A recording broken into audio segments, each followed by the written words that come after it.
evening and welcome to the Bottomland Liberia.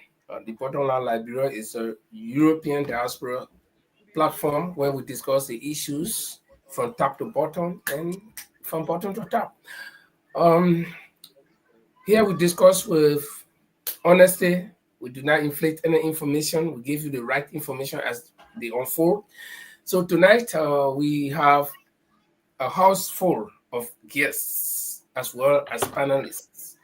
First, we start with our panelists. I have Jimar Kamara, he's there in the UK, Manchester to be specific.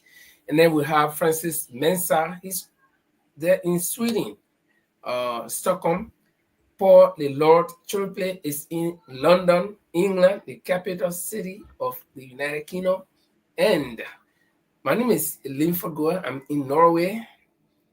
And tonight, we're going to be bringing you special guests. But just before we begin, we introduce our guests, we're going to take a short musical break. And Paul, it's over to you.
Welcome back, and we like to say welcome to our panelists tonight.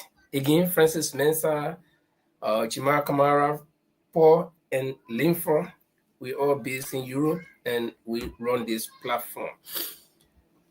Tonight we're gonna have special guests, and we see our guests are popping up one by one in the background. And just before we go over to our guests, let me take a round and say welcome, guys, from your respective studios. How you doing, Francis? Well, if I'm doing great, kind of cold weather, getting colder and colder in in Sweden, Stockholm. Yeah, but I'm excited to be here tonight. I mean, to interact and have a very interactive discussion with the team for the Liberian Diaspora Liberia Return Annual Return Committee, the planning committee. Great. And Chima?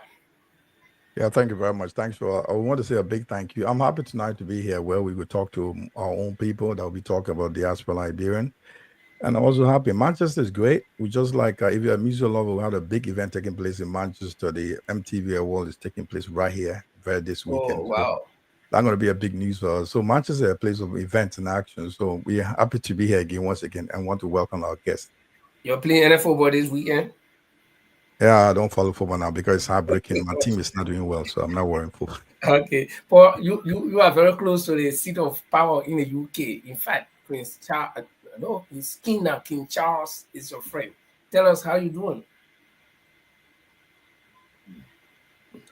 Oh, good evening, gentlemen. It's good to be back on the Borderland discussion. I'm looking forward to tonight discussion. I'm doing fantastically well.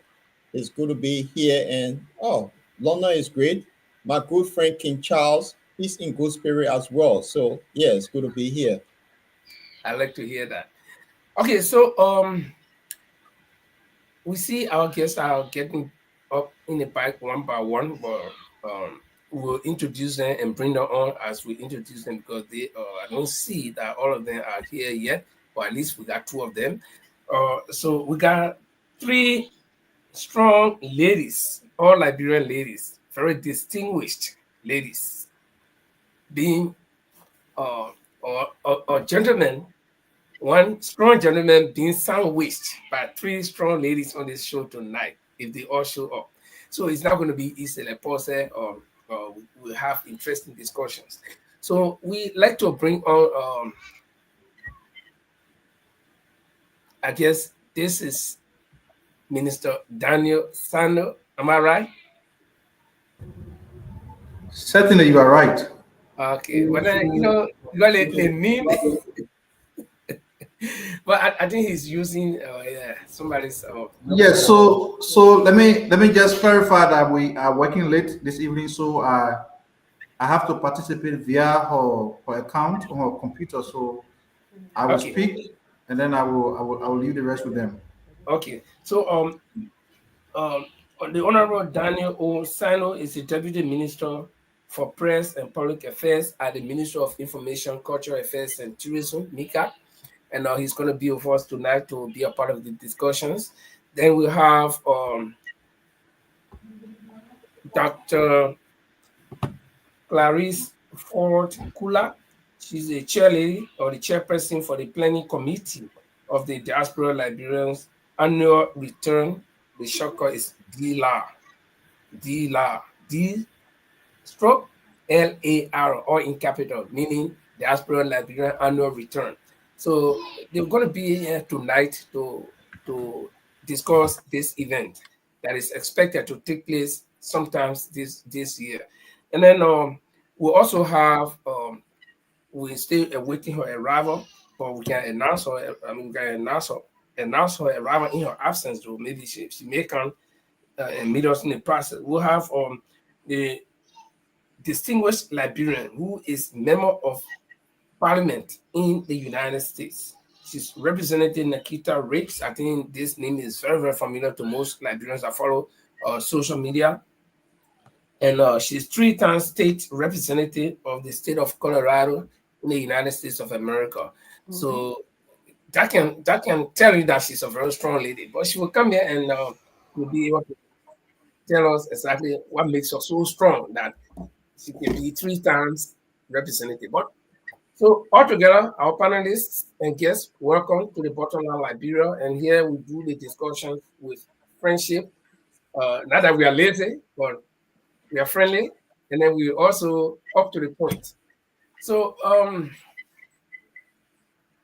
I think you missed one, Minister, Assistant Minister Mayor Louisa Hill. Assistant Minister Melu. Yes. Oh yes, yes. My bad, my bad. I'm using my phone, so the screen is so small. Okay, yeah. Oh, the minister. Sorry, the Honorable Minister, Madam Melu Noah Hill, Assistant Minister for Branding at the Ministry of Information, Cultural Affairs, and Tourism. Branding. Okay, so I know she's in the background, but let's wrap it up faster. You know, Spanish may say rapido. Let's kick it off faster. I want to start this way. We will be discussing the Diaspora Liberia Annual Return. And Dr. Clarice Ford Kula, you are the chairperson on this planning committee. What is this program? Why Diaspora Liberians should be returning to Liberia? What is the essence? Well, the essence is just pretty much a spirit of togetherness. With the Diaspora Annual Return, we want to bring together Liberians from all walk of life, from all areas, all parts of the world. As you can see, you guys are in Europe. We're here in the U.S. We've got people that are in Canada. We've got people in Australia. We want to bring, and so many other places, Asia, everywhere. We want to bring all of our people back together so that we sit together, we reason together, we share our love of Liberia. We look for investment opportunities, how we can be a blessing to Liberia. We all know about the remittances. We know all those things, but we need to give back a little bit more than just the remittances. So it's a time for us to come together, be with family, during the holidays, take tours, experience Liberia all over again, get to know what we've been missing all these years, since many of us have been away, and also to be one with our brothers and sisters on ground. It is an initiative of the president. It was birthed out of the diaspora office at both the Ministry of State for Presidential Affairs and the Ministry of Foreign Affairs. They're leading the steering committee along with NECAT. And then we are on the planning committee. So it's a PPP where you've got the private sector and you've got public coming together to do something wonderful for our country. So that's the Diaspora Liberians Annual Return in a nutshell. Okay, so gentlemen, we will be doing 2 rounds each. So I will reserve my second question for now, and I will give you the floor. We start from Paul. Do you have any question for the yes? Good evening, our great panelists, and good evening to our guests. Good evening, Doug, and good evening Good to the evening. Honorable Minister as well. It's good to see you on our platform for the first time, and I hope it shouldn't be the last to see you here. I just have a simple question for you guys. Oh, I think we can now dive into this. So, what are the primary goals of Liberian Diaspora Annual Return Program, and how do they align with their country development objectives? Well, I think we should And let I'll start with Minister you, Doc. answer that.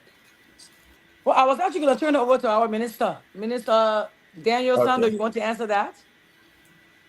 Okay.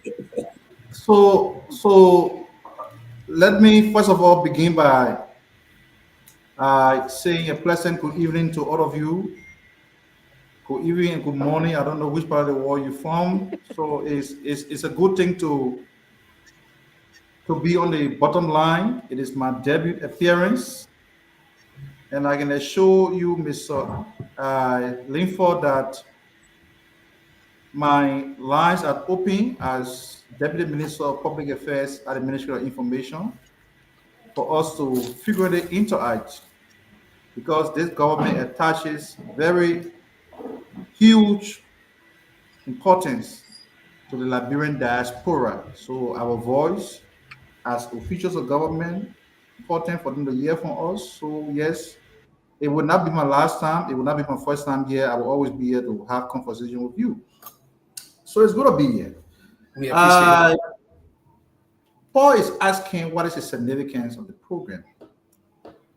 First and foremost, the significance of the program goes deep down to the extent that it aligns with the president's agenda. What is the president's agenda? The president wants to make Liberia that destination for doing business, that destination that everybody in the world will want to come to for vacation, for investment purposes, for family visit, just what have you. So that being said, the president being the chief salesman for Liberia wants to package the country in a way that it becomes very attractive to the global community. And how do we do that? The Liberian diaspora comes to the table with a lot of expertise. Their contribution to the economy of our country cannot be underestimated. The remittances they send back home here every year on a monthly basis, it helps to strengthen our economy. Liberian, the diaspora have huge investment here. But how do we accumulate everything to make it to appear or to fit in the national agenda? This idea of the president setting up a diaspora office at the Ministry of State to coordinate with the Liberian diaspora community brought the idea that there has to be an annual event that brings together every Liberian in the diaspora, whether you are in the Caribbean, you are in the United States, you are in Europe, you are in Australia. Once a Liberian, always a Liberian. The president believes that in order to sell this country, the diaspora community has a lot of role to play. They have a lot to offer. So that's why this idea was birthed, so that we can have an annual event that brings together every Liberian from the diaspora community back home, the locals and the international people. They can mingle and compare notes. I think the internet is a problem.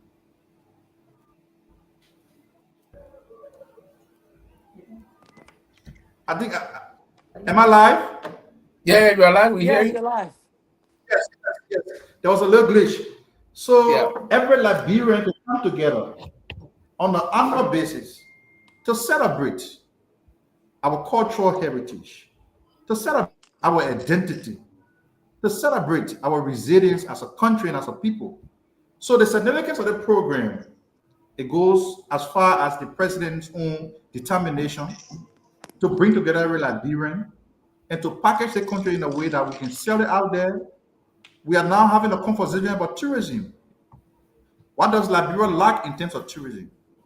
We have the beautiful shows, the beaches, the natural reserves, the forest, and everything that we can put together to attract the world to Liberia, so that this place can be a place that everybody outside of the world, outside of Liberia, can want to visit.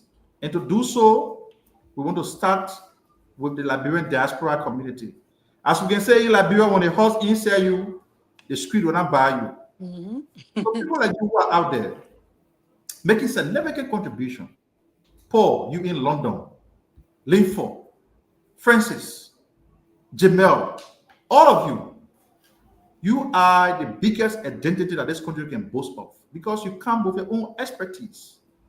One of the problems we have in our country, apparently because of the long years of civil war, we do not have the expertise to compete locally. The Liberian diaspora comes with a lot of expertise.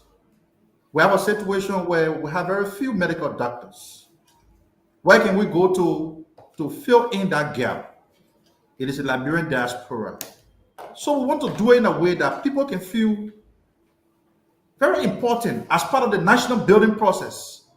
That whether you are a resident in Liberia or not, but with your Liberian identity, we want to give you an opportunity that this country, that you have got something very important to offer your country. Whether you live or not. So this event is meant to bring together every Liberian. As we go down, the conversation will give you the specific event that will be organized by the committee, but from the perspective of the government, and in answering the question that you asked, what is the significance of the program? The program is very much important. It is very much important because it seeks to reignite that sense of oneness among Liberians.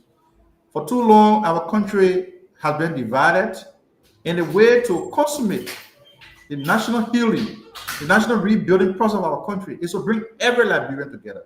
And the president is very passionate about that. When he was in Canada and the United States of late, this conversation about the annual diaspora return was enacted. And he didn't just stop there. Back home, the office that he set up to coordinate diaspora affairs has been working with various ministries and agencies of government to ensure that they provide resources. So yes, Mika is a part of it because the program is very important. The Ministry of Foreign Affairs, the Monrovia City Corporation, the Liberian National Police, every entity of government is part of it to ensure that it succeeds. There are people who are trying to say, oh, as a country, we're not prepared for it. But we could use this edition of the annual diaspora return as a learning curve.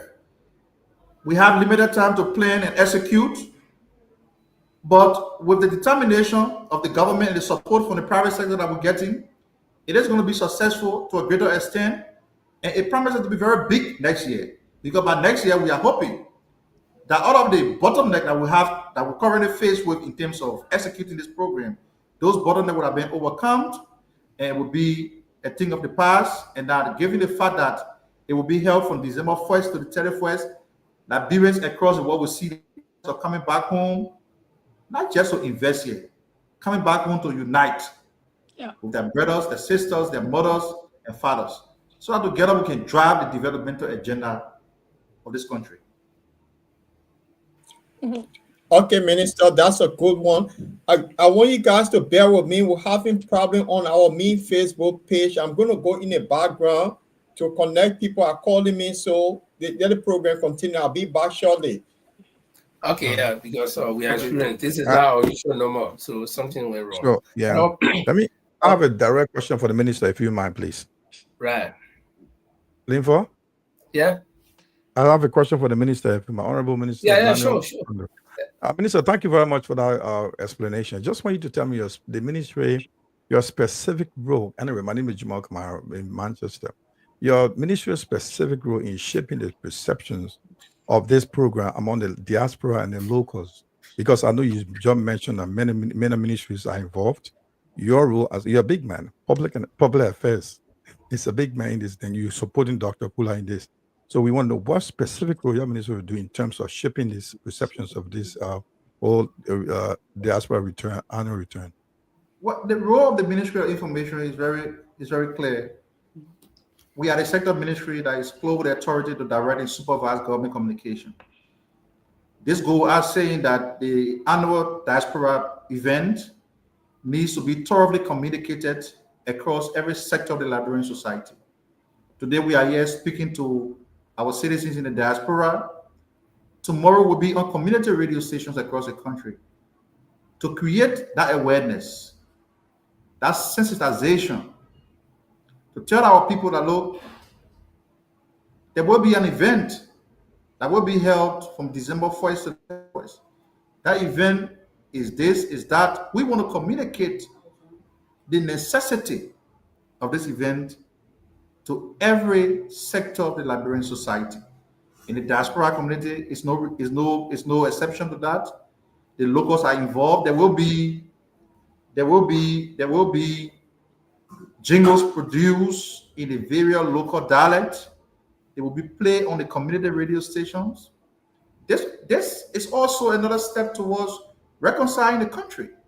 It's a country that stands very divided on political lines. The annual diaspora return seeks to bring every Liberian together, and that message has to be communicated in a very effective manner so that our people get to know that this is not just about the funfair and pageantry. It is an event that seeks to elevate our Liberian identity beyond borders. It is an event that seeks to attract the investors that we are looking for to come here to invest in the country, to create the jobs that we want to make a decent living for our citizens. It is an event that seeks to rewrite the narrative. Very importantly, Jamil. For too long, our country has been seen by people on the outside world as a country that is poverty striking, a war ravaged country where leaders are corrupt. The narratives are not good for our country. We also want to use this annual diaspora return to rewrite the narrative for Liberia. There are so many good things about Liberia that are being told. Somebody, a simple Google search will drive you away from Liberia because nothing positive about Liberia is out there. So we want to begin the process of building the consciousness amongst Liberian citizens that we have to change our mindset about our country. Our country is all we got. I'm told when Ghana organized the year of the return, billions of dollars were realized through the economy. Yes, we are a small country, not as big as Ghana, but we could also use the Ghanaian example as a stepping stone to accomplish the things we want to accomplish through this event. So yes, communication is very key, it's important to get the support from the locals so that they can see this thing as being all diaspora, affairs. You have to effectively communicate that. And that's why we are here to help the committee to do that very, very sufficiently. Francis, you want to pop in? Well, as I don't know where to start. I'm part of the whole planning process as well, so I'll be like asking myself questions. So, you know, Okay, we can help you. yeah. So, if anything, that has to do with Europe, I can just chime in from the leadership angle So, of so Liberians. just before Princess come in, we are having this conversation about the annual diaspora event, which promises to be very big. There are efforts being made by the government to attract more investment into the country. And as we are having this conversation, Air Ethiopia will be making the maiden edition of Air Ethiopia to Liberia, Monrovia, on the 30th of November. We had a conversation with the country manager of the Ethiopian airline, and they are very excited about the annual diaspora event. As a matter of fact, they were asking us to say, "Oh, there will be various airports where they will be making a flight to Liberia. So we should encourage Liberian the diaspora to pick up from Jersey, from Washington, and other parts which the information will be sent about the team. But I just want to say to you, this is how big is it that people are coming to buttress the effort of the government with the private sector being involved. We have to take it very seriously. We need to pay attention to this thing because this is how we elevate the image of our country. Yeah. Liberia is the only country that we got. And the more we try to make this country an attractive destination in keeping with the president's vision, the better it becomes for all of us. Yes. I just thought to make that point. Okay. Thank you. Leif, I have a question for the Dr.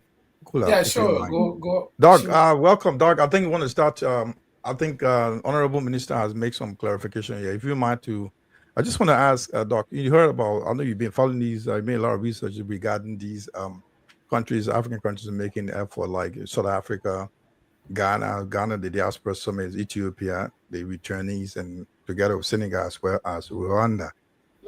Doc, tell us, what lesson can we learn from these similar initiatives on how successfully they engage their diaspora population? What lesson can we learn from these countries?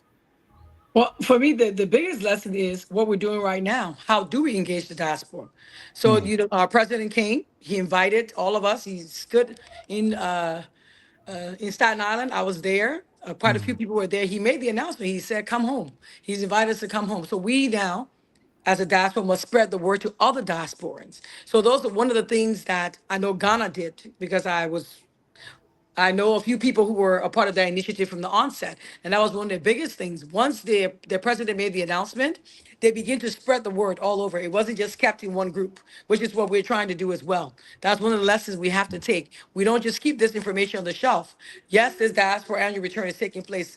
Now, what are we going to do about it? We need to tell everyone, all Liberians around the world, because people always say, "Oh, people feel like, oh, America is a Liberian diaspora, and it's not. Europe is a part of this. Canada is a part of this. Australia, everybody's a part of the Liberian diaspora, right? Because there are Liberians everywhere. Let's just be honest. Everywhere you go, you're gonna find some Liberians on every continent. So let's spread the word to everybody as we prepare. And one of the things that Ghana did, yes, Ghana had a long time. They had a whole year to prepare. But truth be told, the original guys that started that, they had attempted to do it a couple of times and it didn't work. But once they paired up with the government, they were able to do it. So that is what we're doing here. We've got private sector, we've got the government coming together. It doesn't get any better than that. So we're trying to employ the same model that they used to get their people together and to get this done. And I know that we can do this, but it has to be done as a team. It has to be done together, private and public sector. Yes. So just to add, part of the lesson that we can learn from our other African countries that took the initiative to organize an event of such nature ahead of Liberia is the planning process. Yeah. At the Ministry of Information, you have an assistant minister, May Louisa, the assistant minister for national branding. Mm-hmm. When I spoke initially, I mentioned about rewriting the narrative. Yeah. That includes national branding. National branding. So how those countries successfully branded themselves, that everybody want to go there to do business today. We have to learn from that lesson. Yeah. We have to learn from that lesson because in Liberia, we say you can sit on the old map before you plant a new one. Other countries were successful when they did this. We can be successful by following their example and domesticating that strategy in the context of Liberia so that this event can be successful. We need to do so because it is an opportunity that it is an opening that presents a lot of opportunity for the country. We have to take advantage of it. We can't rely on the government to do everything. The government created a fertile ground for this event to be held. Liberians themselves have to take upon that initiative to run with it, encourage people to come. We can't be a country where we want to bring in investment and every day we're being violent. That's why it is important for us to come together as a country, as a people, to begin to see the need to present our nation from a very positive perspective. Somebody who has a money in Asia, they cannot come to a country where violence is the order of the day. And this event seeks to bring us together. When we come together as a country and begin to change the mindset, things will work for us. Okay, thank you, Minister Daniel Osano. It's good to have you guys here. And for those of you following us via Jala TV from Liberia, please do us a favor because this program should be actually shared locally in Liberia. So if you join us via Jala TV, please help us to share the show and invite your friends. We'll be putting the telephone numbers up, at least 2 numbers that you can call if you have any question to ask our guests. So link for Dr. Kula and Mayor Louisa will be here for the rest of the time. I can take a few questions for the next 15 minutes. I have another question. Yeah, just before you go, I'll ask you a very hair-scratching question. We plan not to go political, so maybe we just be on the border. Unfortunately, we're not go deep. But before you ask a question, before the minister leaves, I just like to interject here that the Liberian diaspora, EFLA has taken over the leadership role, the chairmanship role, and working with that Mr. Emmanuel Wetty, we are planning the dialogue, we call it, is that a conference? Yeah, at the Erin Johnson Sirleaf Ministerial Complex will be on December 20th. Okay. So I'll encourage for Joe. So Francis, you might want to lay out all of the key activities. Yes, we're going to get to that. Have been shortlisted to take place during the event. There will be many. I'm told there will be many activities across the country. Yes. But specifically, there are certain events that will be held at the state level. Okay. So what Prince is Minister talking Sano will about. be leaving. Minister Sano will be leaving. Francis will be with us. So before you leave, let me throw my one question. um, we've had this problem with diaspora Liberians and the locals who believe that when we leave the diaspora, we're going to go take their jobs. Mm-hmm. And you are there encouraging people at this time to go, especially when we do not have many investors in the country, so to speak, to say there are many jobs that people will go. The largest employer right now in the country is government. So if I'm packing my load to go, how easy is it to find a space among the people who are equally qualified as I am, that have been on the ground, most of whom are partisans because we know that all political parties, when it comes to power, the first prioritize their members. So if one like me pack my load, I was now on the ground physically, nobody know who I supported or people know who I supported, and they say, "Oh, my man, you are now with us." How do we fare on the ground when we're there? Have you So set up a mechanism? so I beg to differ with you. Now I would not want to reduce the diaspora Liberian to job seekers. No. There are a lot more that they have got to offer this country other than getting political appointment. Exactly. And those calls of Liberians who come from the diaspora, they have their investment. They have their investment here.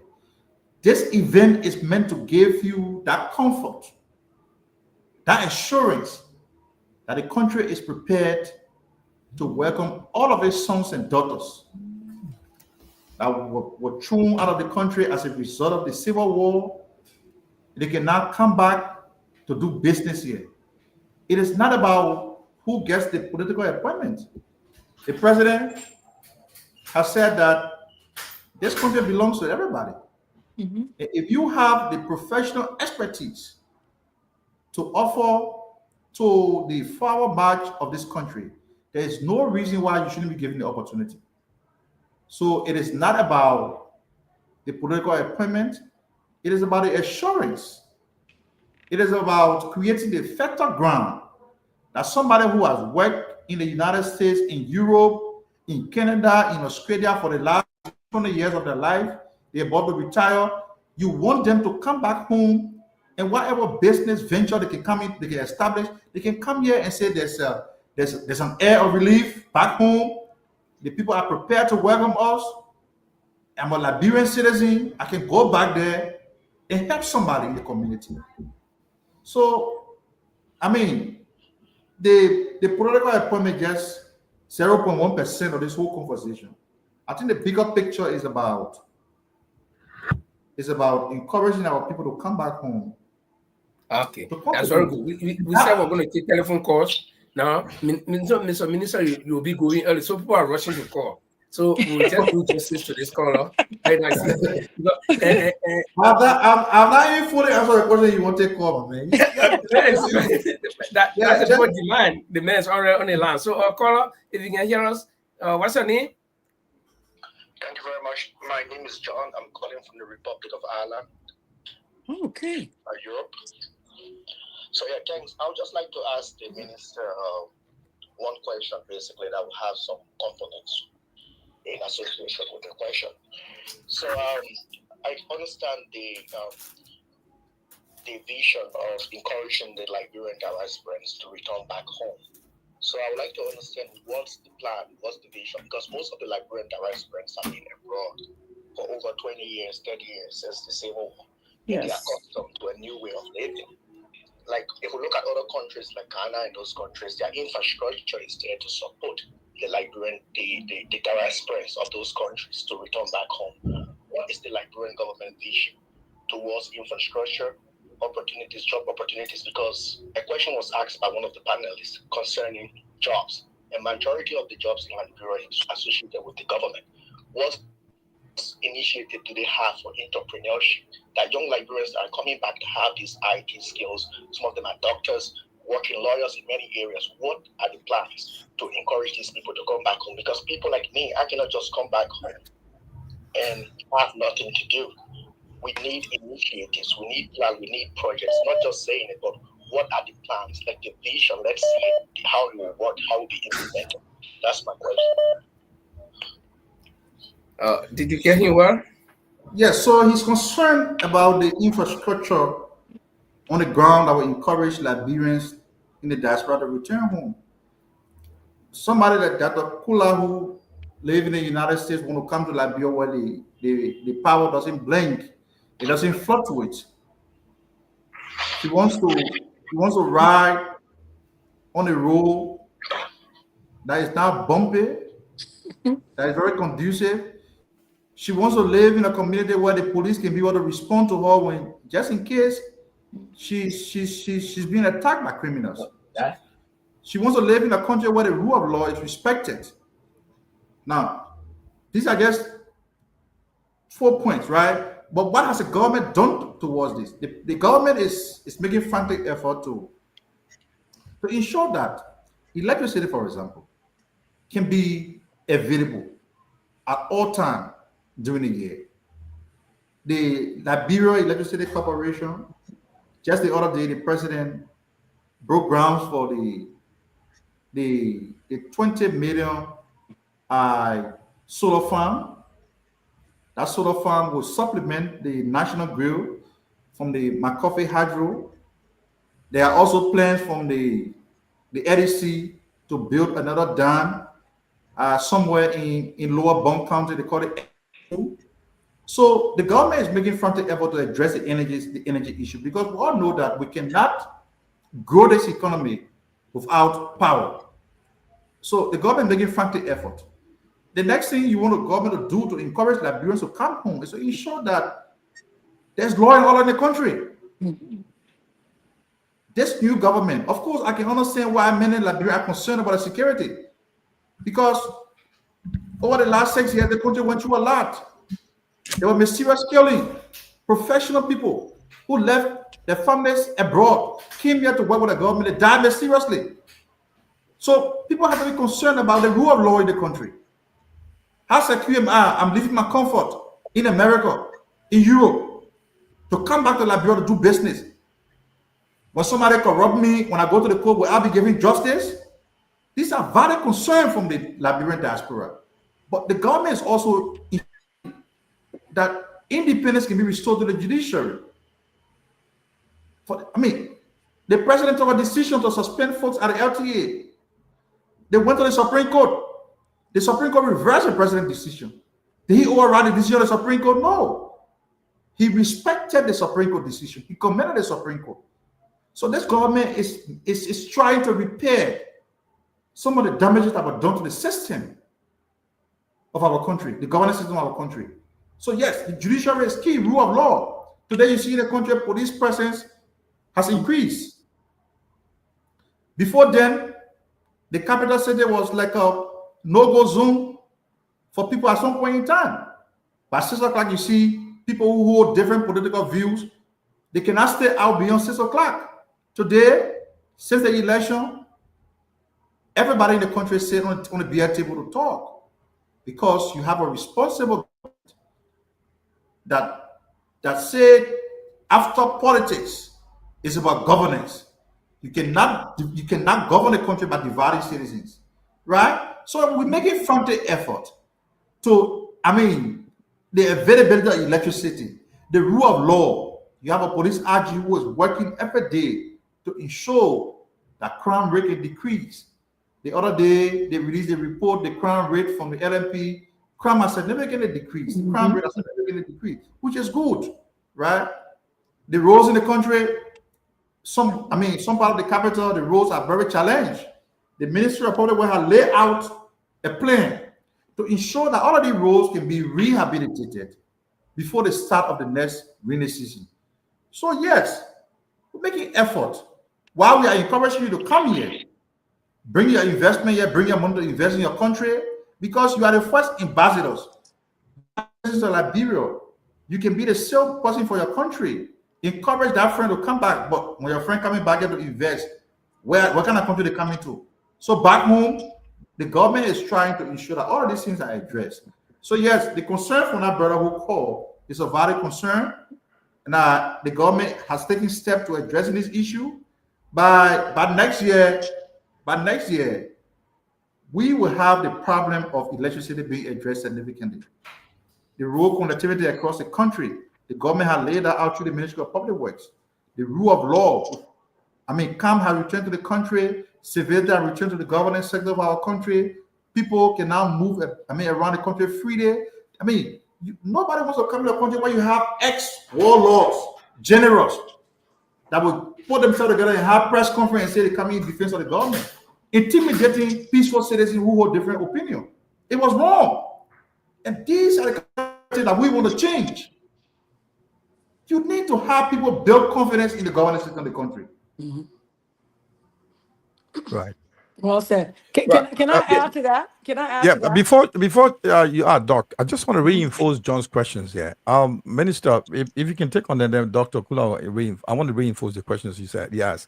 Then you talk about infrastructures. We understand that. I think as a minister of Deputy Minister of Public and Press Affairs, I expect you to say more what you're saying. The question that comes to my mind with that is, what incentives can be offered to encourage more diaspora members to participate in this program? That's what John is looking at. He can't go to Liberia when there's nothing being put forward for him. Look, I want you to come in. This is what we're giving to you as Liberian diaspora. These are the incentives available to you. This is that's another part of the discussion. Jamil, there are investment incentives available in various sectors.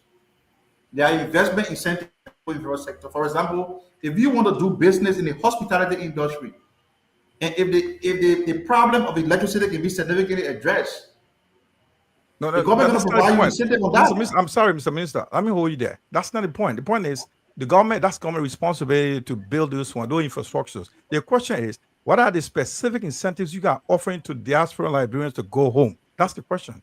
But can I say something, Minister Sanders, if you don't mind? Yeah, please so go on. This is the reason why we're having the event. When I ask anybody to move home, the event is for you to come and see what is on ground.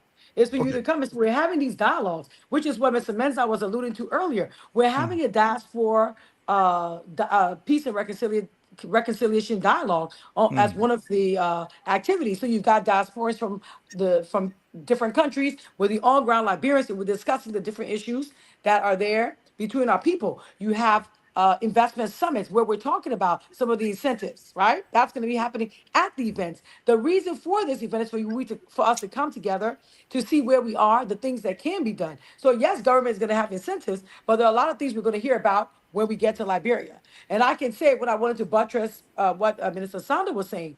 I feel more safe in Liberia than I do here in America. Every 2 seconds, somebody's being shot. You understand? Right here on the streets. I walk in the streets of Monrovia freely. I don't feel threatened. I don't feel any of those things. You see what I'm saying? The other day we went to Zwedru. I've never been to Zwedru. I've never been to a village that far in a very long, since, I've never been there, period. The roads used to be very, very bad. The connectivity issue is being handled. I went in a day's time. It was like 8 hours. I was in Zwedru, whereby it was taking 3 days. On some occasions, cars being stuck in the mud, but I didn't have any of those things going on. So that what I'm saying is the idea of this event is for us to come to Liberia, come together. You're going for a visit. During that time, you will now sit with your people. We come up with plans. We see what the government is offering. There's even a diaspora, what do you call it, policy that's being put together. So it should be ready by then. Okay, And those are the things that we're going to talk about. Dr. Kula is going to remove all. My concern here is Minister Sano. You see, because Minister, you're doing us injustice by just showing, and you see a lot of people on the line. The whole phone is full, it's busting right now. So I gotta follow right now. Probably you can take this call and probably then you can respond and see what will happen. Well, so let me leave for. Let me make a suggestion. Let the caller go, Paul, please. My name is Augustus Gartume, and I call from Germany. Hello to you, Dr. Kula. Hello to the minister and the team there. I have a question, Mr. Minister. At one point in time, I was fortunate to host Deputy Minister from MICAT, Thomas Lutz. And also I had Ambassador Barnes on the platform. And it just centered around the same topic today that you're discussing, Liberians returning, this return. So the minister was key on certain issues from government angle. and they were going to create the atmosphere where they can attract investors to the country. And then Ambassador Barnes, on the other hand, was with another point of the issue that Liberia is not prepared. They're not paving the way for that. One, like you've mentioned already, I don't want to talk about it, but the question is Liberia carrying on this work as has been planned from the previous government, or are they initiating any other steps or ideas different from what the other government had to attract investors to the country concerning the return? Thank you. So, Liva, before I answer his question, I just want to say to you that we can have the political conversation whenever you reach out to me. I will ask that I to give you my number. So we come here to have the political conversation, because I know we Liberian, we are more sensitive of politics than this kind of conversation. And so let's just let's pay attention to the whole event tonight, the annual diaspora return. Let's talk about it, because if you open the lines, some will be asking, why the government did the government. So those are conversations that we can have moving forward. But for the purpose of this night conversation, that delve deeper into the event. There are a lot of information they have to present to you. I know once I'm here, I'm a political figure. People will. Yes, go. So, what was the question? The question was whether it's a new idea, or we're campaigning for the old government. Yeah, whether you just following what they lay down. The conversation about this, I mean, the Liberian diaspora, it has been a long-running conversation. And I think like the independent orator, I forget her name. I think she wrote a book on. Dr. Peter wrote a book on citizenship and its discontent. And in that book, she outlined some very important points about the contribution the Liberian diaspora can make to the progress of the country. So it has been an evolving conversation, except that this government has thought to take it to another level by organizing this event. Yes. I cannot speak to whether the past government had NSS agenda for including the Liberian diaspora in the development agenda of the country. I have no evidence to speak to that. But from the of this government, the president realized that the Liberian diaspora has a lot to offer. That is why he didn't just set up a desk in his office, but the government is his government is fully supportive of this event. I mean, we have to, for once, put the political differences aside and say, for example, Liberia, the sweet land of liberty, is our country of birth. We have to go back to contribute to the building of the country. You talk about the infrastructure. The country, people who live here, the economic poise that Liberian diaspora have to come here to invest, it cannot be matched with people who live on the ground. You live in the diaspora, some of you are successful, entrepreneurial, established professionals and everything. So when you come to Liberia, you're not going to be starting from scratch. You're going to be coming into the terrain with a lot of expertise, the financial wherewithal to embark on any given initiative like investment to make our country attractive. So if his concern borders on the fact that he wants to know specifically some of the incentives, if you want to invest in a hospitality industry, what are some of the incentives that the government has got to offer you?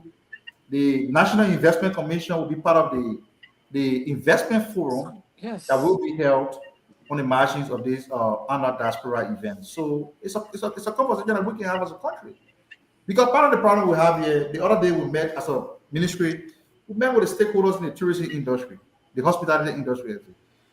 So they said to us, part of the problem they face is that most of them run their hotels on private generator, which is very cost intensive. And the government realizes that energy is a key variable in the economy That's why I just narrated that efforts are being made to expand the national electricity grid. If we can have the availability of electricity, and you want to come in the country to invest in the hospitality, because electricity is key. If the government is empowering law enforcement agency, what crime rate can be significantly reduced, your safety can be guaranteed. When the roads are conditioned and made pliable, you can visit your relatives up interior, you can make your farm, you can grow your produce and bring it to the market. That's what we want to do. So there are a lot of incentives that we can tap into our Liberians. The nitty-gritty of this event cannot just be discussed from our appearance here. You have to come, develop interest in the conversation, come home and participate. It seems as though it seems as though, from what I'm understanding, is being done from a rush point, because most No, of the things you're talking about are not in place. Electricity is not in place. So should the investor come and sit down there and be no, but waiting? you just say electricity is not That's in not what place. he's saying. I just narrated how the president broke ground for the construction of a 20 million worth solar farm. That solar farm will supplement the national electricity grid. There are also plans, feasibility studies are being concluded for the construction of the second dam on the Simcoe River, right? So these are developmental initiatives that will address the problem that the country currently faces. Today, you have a company that is carrying electricity to Bombing. You have another company that is also taking electricity to Bapulu. So if you have two But countries, we don't want to go. You see, that's why I said, and I want to agree with you. You said we should not go into the politics, because this part, no, you said they will. If I'm moving to Liberia today, so you want me to go sit down until they can finish? these are things, Right. these are things that have been set into motion. I didn't say Right. they will. They have been set Can into I motion, interject? Yeah. right? Can I I come to interject? Galapula. Yeah, oh, sorry. Okay. These are developmental projects that have been set into motion. Mm-hmm. And the decentralization that we're talking about in the country, we have a decentralized development. Today you have some of the most beautiful eco lodges in Liberia, not in Monrovia. Mm-hmm. Not in Monrovia. Have you been to Wakala in Grand Cape County? So if electricity is not in the rural area of the country, how can you go to build an eco lodge to attract the tourists? So we talk about decentralization, and you can't just have electricity in Monrovia. When we say, oh, electricity is a problem, not just for Monrovia, but for the whole country. So if you have a government that's attracting the necessary investment to take current to Bapolu, Grand Cape County, Bombing County, Grand Crew County, so gradually the whole country is going to be covered, because energy, like I said, electricity is very key. You cannot grow the economy of the country without electricity. That's why the government places very high premium on electricity. So the nothing I said they will. These are initiatives that have been set into motion. So if I want to go build a resort, the Gola forest, has just been enlisted by UNESCO as a national reserve in Liberia. If I want to go to the Gola forest to build an eco lodge, you think that lantern will use there? Like electricity. So it would be very important for Bombing County to have electricity. That if you want to build an eco lodge around the Gola forest, electricity will no more be a problem. Security is no more your problem. It just level the capital that you need to start the project. It is that capital that Liberian diaspora comes with. That's why we are encouraging you to come. Right. Yeah. Minister, before you leave, it just happened that somebody have hacked onto our main page, and now we are using another page, Vajala TV. So would love to have you back here. For some reason, I was doing a technical aspect of this, but our main page are being hacked and people keep calling. So I keep sharing the Jada TV. So this is not our main page. But before you leave, Minister, regarding this thing, I heard you talking about Ethiopia Airline. Would there be incentive for Liberians that want to go for this December? What are the government going to charter a plane that we can all travel that are interested in this thing, or how this going to be? So Let me no. I know you No, should. I have to. I know No, you I should. have That to was speak there to for that. me. Listen, I have to speak to that. It's becoming very political. The government has nothing to do with that. You cannot charter a plane in 2 months. It okay, takes months. Okay, I've done this thing many times. You cannot charter a plane, so that's not gonna happen. Let's keep it real. So, so if you want to charter a plane, let me tell you, the last payment would have been due yeah, in October. And we're now in November, right, so that's not happening. So I'm just being honest, right? So for next year, that's what Minister Sanders mentioned earlier. Next year will be bigger. This is a maiden edition of what is going to be every year. We just want to invite our diaspora to okay, come home, go to the Investors Summit, and see everything we have. By the way, I know Minister Sanders has to go, but also Representative Akuta Ricks is in the back. I think, okay, Oh we have her wow. there. Okay, so we just want to talk about this thing. Like, we need to be realistic because the time is very short. We know a lot of people are already coming to Liberia. Many people already have tickets. Is that a percentage on the ticket? Is that a Yeah, percentage so on the so ticket? but wait, but Minister Sando mentioned to you the situation with Ethiopian Airways. They're coming direct now, and guess what? They have offered 10% discounts to the diaspora here in the States. We're trying to get that for Europe and other places. That is what we're working on Right. right now. But to be honest, a lot of flights are already booked solid. I'm just being honest. It's hard to get a flight right now. And even if you do, the price is a little bit higher. So those people who are already coming to Liberia in December, we want to share with you all of the plans and activities. And those who are trying to purchase ticket, we're talking about some discounts and some other flights that you can take to get there. And then, of course, for people who cannot make it this year, there's some things you can do to stand in solidarity with us when we do a lot of these activities, and then also just plan for next year. So that is where we are. Before y'all keep giving right. Minister Sando a hard time. No, So I have to. sorry. No, welcome Representative Rich to this. But Minister, before you go, my point here is I just want you to use your goodwill office to just ask the government on our behalf that the guys in Europe interested to come home, maybe if we put something together for them for the sake of Mama Liberia, we all want to come home. So if you can just speak on our behalf, I think it'll be a good thing before you leave. When you say put something together, what do you mean? Well, we are interested because I was looking for ticket to come, but everything go up to 1,000 plus that I can't afford. So when we get Ethiopia flight in Brussels, that will be able to, we can pay less something or a special flight just for the December. Look, it'll be grateful, man, for the sake Because of you just mentioned the 10%. Liberia. We Take just, yeah, advantage the of that. 10. Yeah, the 10% is Yeah, not but it's for all Europe, but booked we're now, working on so it for a you guys. special charter flight. No way, my friend. It's too Okay, late. Nobody's so going to get so far, I hear you are. Okay. So let me conclude by saying that we'll come here next week to talk Yeah. about other issues. Yeah. It's good that Representative Riggs has joined the conversation. We leaving, May Louisa will take on her computer. Mhm. But it has been a nice time interacting with all of you. I would like for us to go more detail in some of the conversation. Internet Oh, issues. internet. Internet. Yeah. Then you say I should go there. Of course. Of course you should.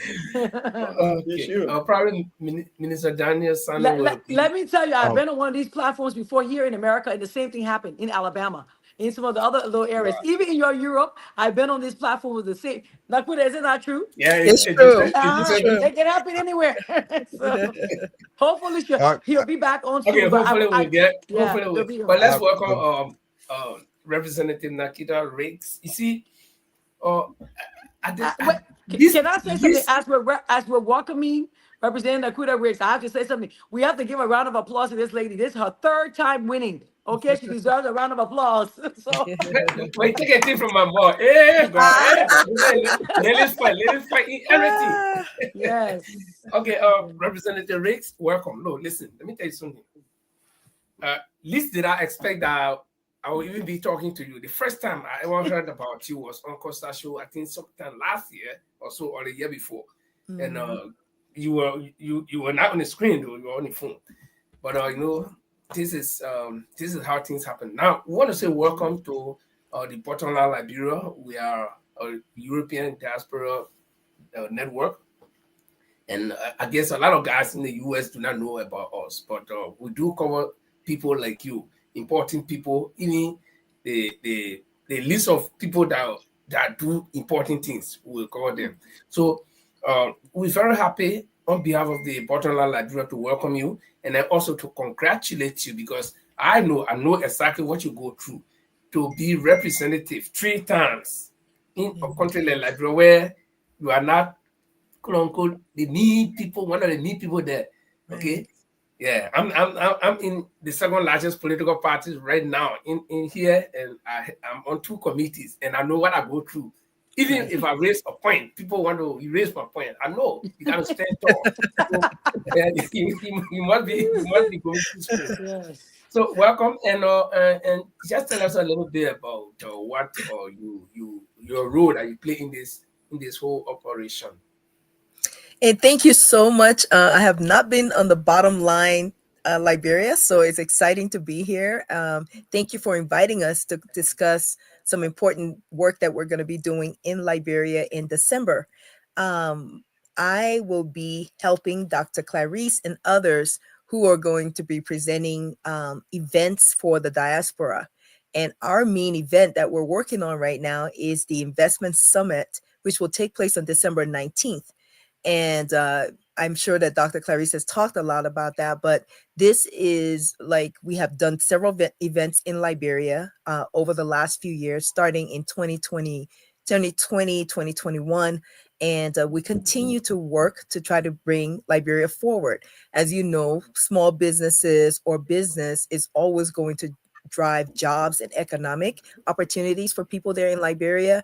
And we want to ensure that we're doing our part to contribute to ensuring that people have access to employment, that people are doing business and we're bringing visitors there and encouraging people to invest in Liberia where there's so many great opportunities. And so it's important that our diaspora kind of go there and start investing themselves, encourage others who are also foreigners to come in and invest. That's great. Paul, Jima, any of you have Yeah, any I like that. Thanks. Welcome. Congratulations again, once again, to Dr. Reverend Riggs. You make us proud. I'm proud of you. A lot of you. Thank you very much. Doing a great job. Strict with regard to investment. I want you to go straight to the question of one of our followers. This is a question, if you mind, I want to put it to you if you can read. Discuss. He said investment is going to be discussing major large investors. He said he would like to be presenting a macro project, like something like I would like to present a proposal for macro investors on the field of real estate. I hope you understand what he's saying. He's the guy. One Usman. Yeah, he based. He's a Liberian, a real consulting developer. He lives in work in Germany, and he's interested in presenting a macro project, macro program with regard to real estate development. Will you give people like that an opportunity to present a proposal and give them a chance to develop? Sure. So right now we have decided on a few sectors that we were going to focus in, but this opportunity is exactly for micro investors. It's not just for big businesses, because we want to create a space where people that are like-minded people can get together and discuss B2B, business to business opportunities. They can network, they can make partnerships. So we don't have real estate as a specific topic, but within the topics that we have, there is room for people to network and bring about ideas and space for that. So we definitely welcome everyone to come, because there's opportunities, great and small, that's possible there in Liberia. Okay. Okay, guys, will you allow me to ask one question?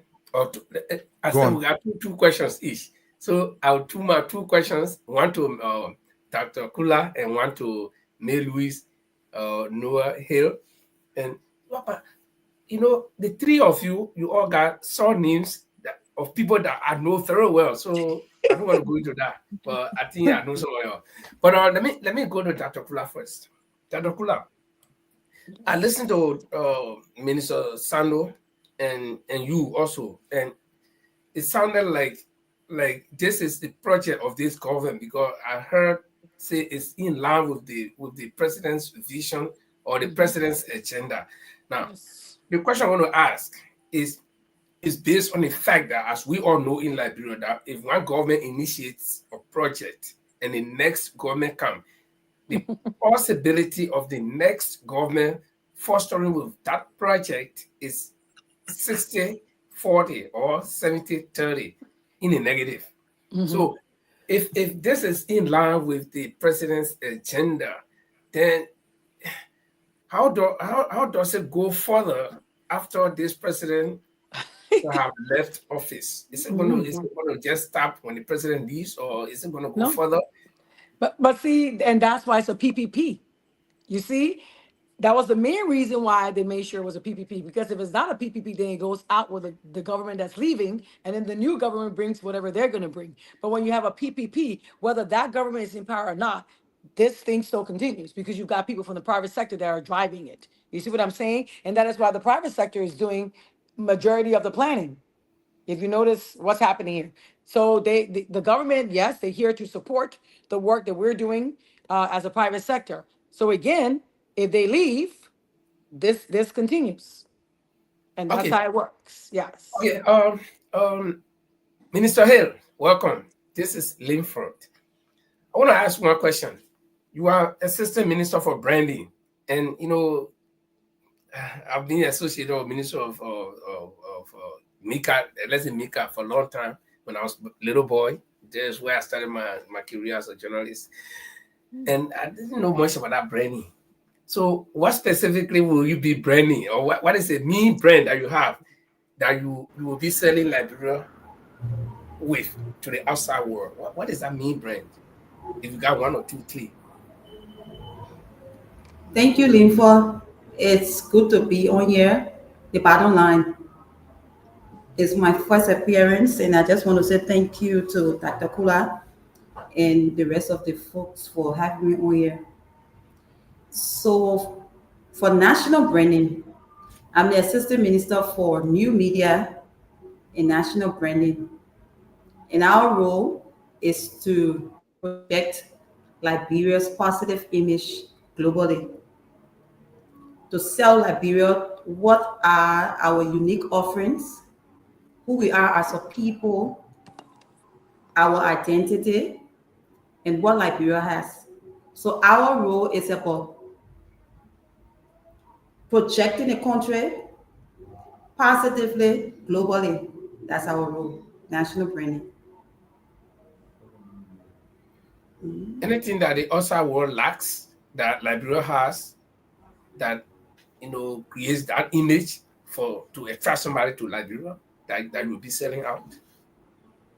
Pardon, I don't understand your question. Oh, okay, is there any specific thing that you think the outside world does not have that you will sell about Liberia that will attract people to come to Liberia? Of course, I would say yes. Every country has its unique identity. Every country has something to offer. So you might want to go to Dubai for a reason. You might want to go to Ghana for a reason.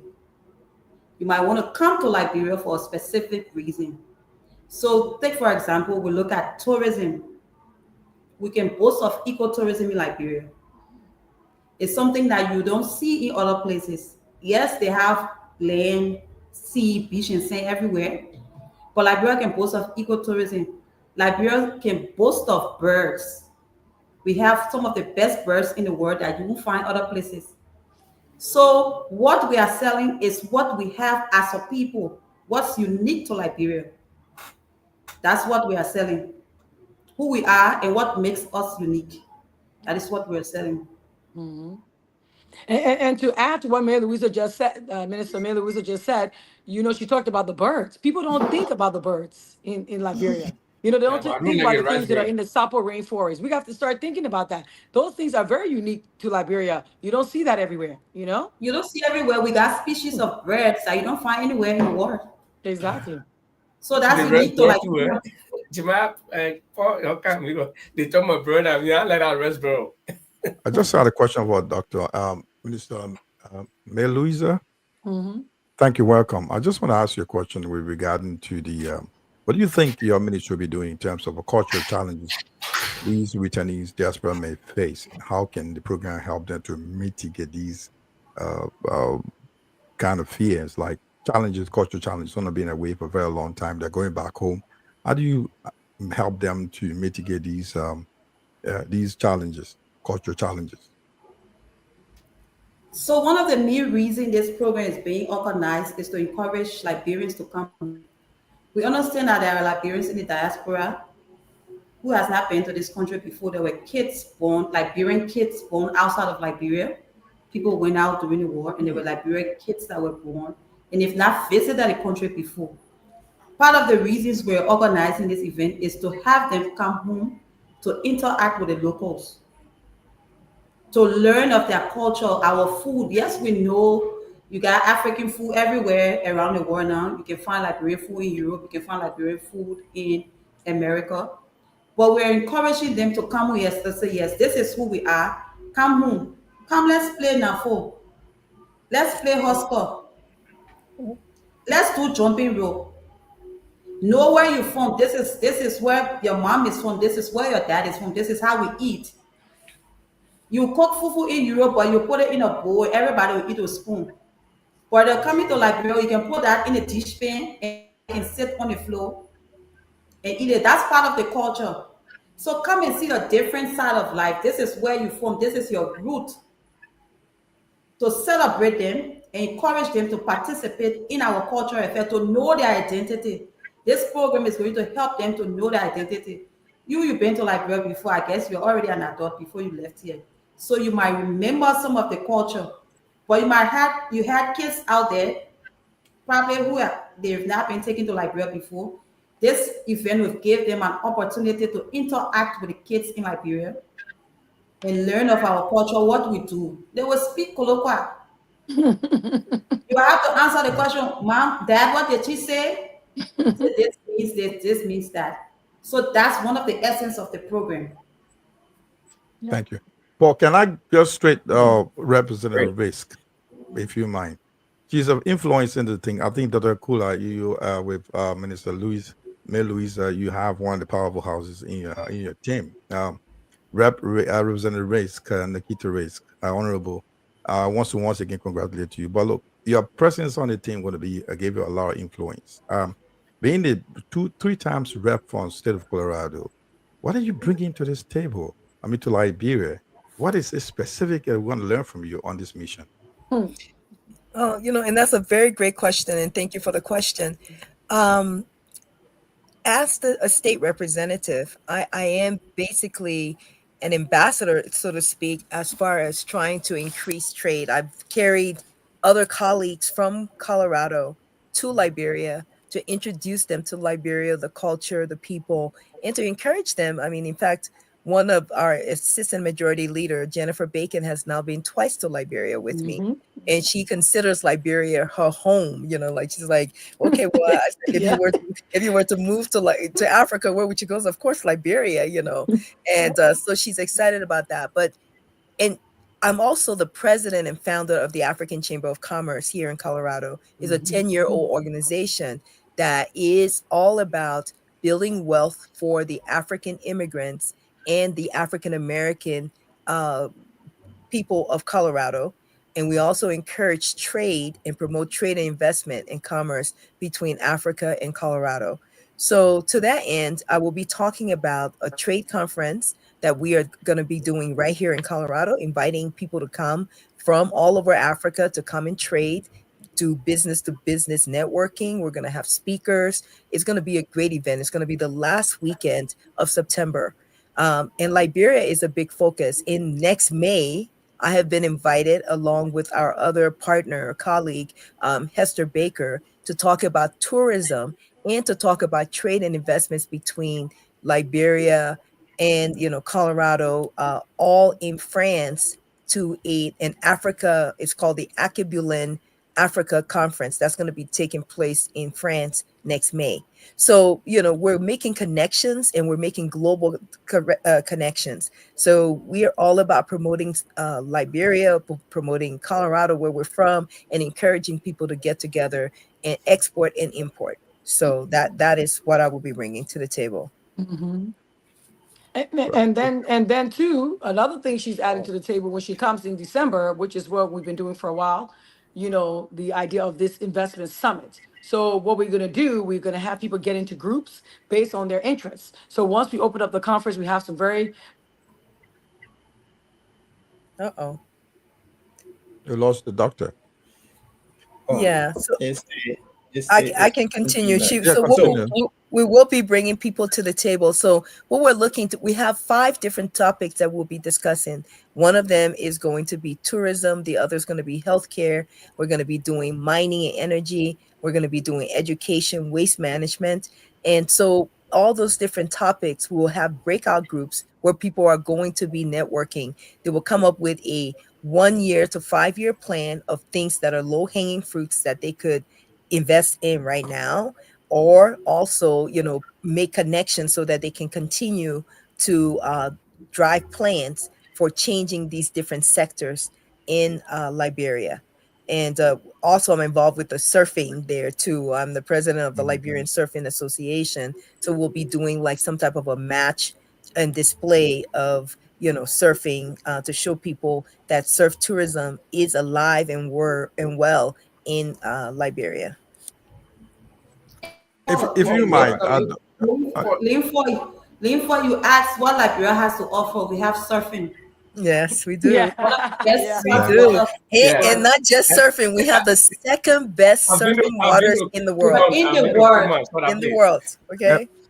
Yeah, the Liva, I still second want. best in the world.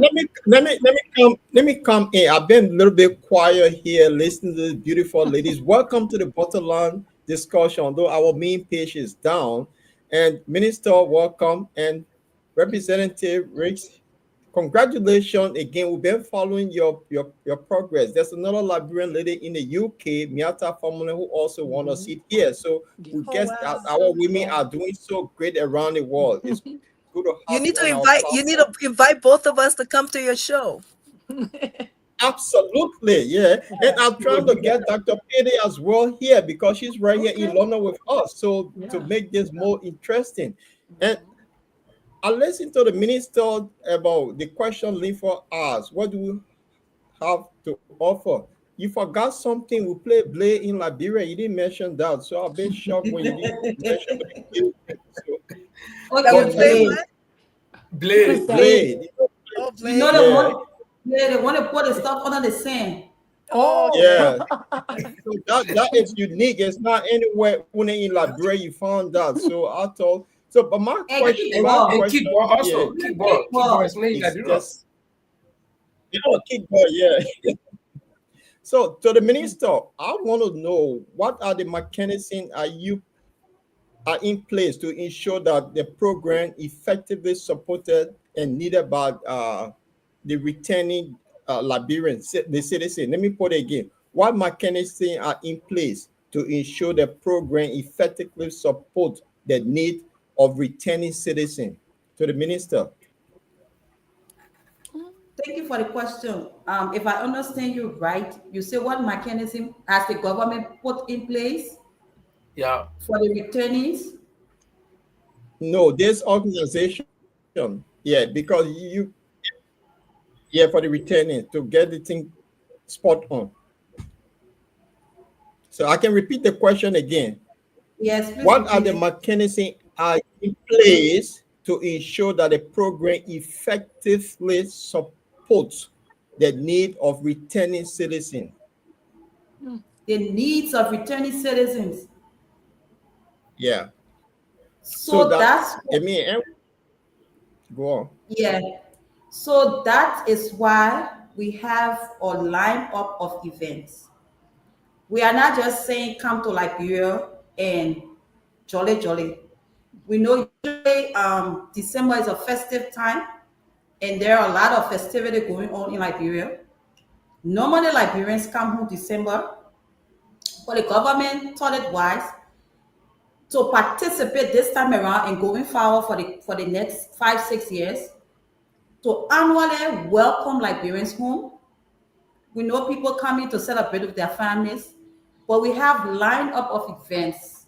So these are the mechanisms that have been put in place to meet the needs. There will be Liberians coming home that have investment needs. Liberians out in the diaspora, they have work, they have some money, they want to come and invest back home. So this end investment conference has been organized. So if you have investment needs, you attend that conference, and all your needs, your concerns will be addressed at the conference. We have the One Liberian Dialogue. I heard Minister Sano answer the question about there was a question about accepting diaspora Liberians when people think that they're coming to take the jobs. So that's why we have the One Liberian Dialogue, where the diaspora community and the locals can sit and have a dialogue.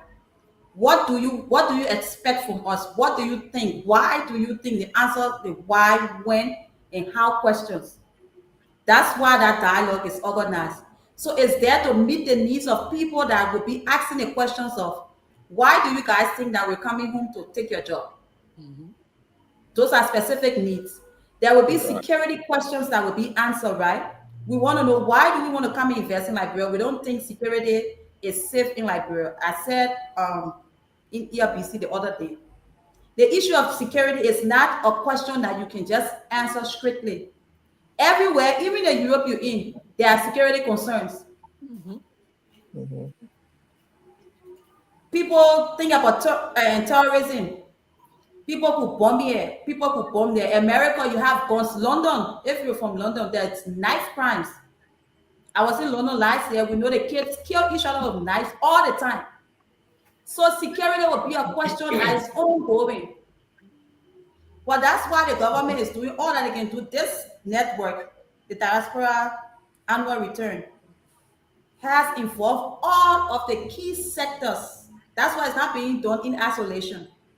You have on the committee, you have the national security, you have the police. So almost all the sectors of government participating in this Liberia Annual Diaspora event, because we know security is a key issue for investment. Nobody want to go put their money where they don't feel safe. So if it's those are some of the mechanisms that we've put in place. Some specific need. If you have security questions, we have answers for you. If you have investment questions, we have answers for you. If you have tourism questions, we have answers for you. So to answer you, all these mechanisms have been put in place to answer your questions. Leave for what you say. You want to answer what you get again. So I'm safe to come home because say you have this. I'm safe now. I'm going to look for the $2,000 and I didn't get let me ask the minister. Before we go, you don't mind listing some of the activities that you're going to have on during the festive season for our audience. We have a whole calendar. We have a whole calendar that Kula will speak to that because she'll go over the calendar.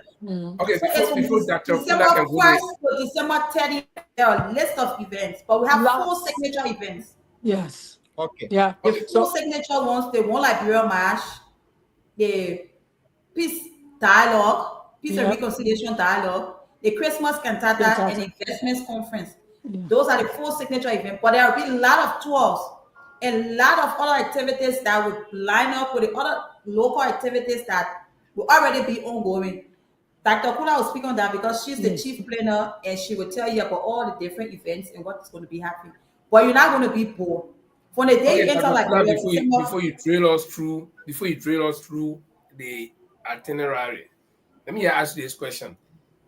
Is the program going to be based only in Monrovia, or are you trying to visit some of the leeward countries? Leeward countries?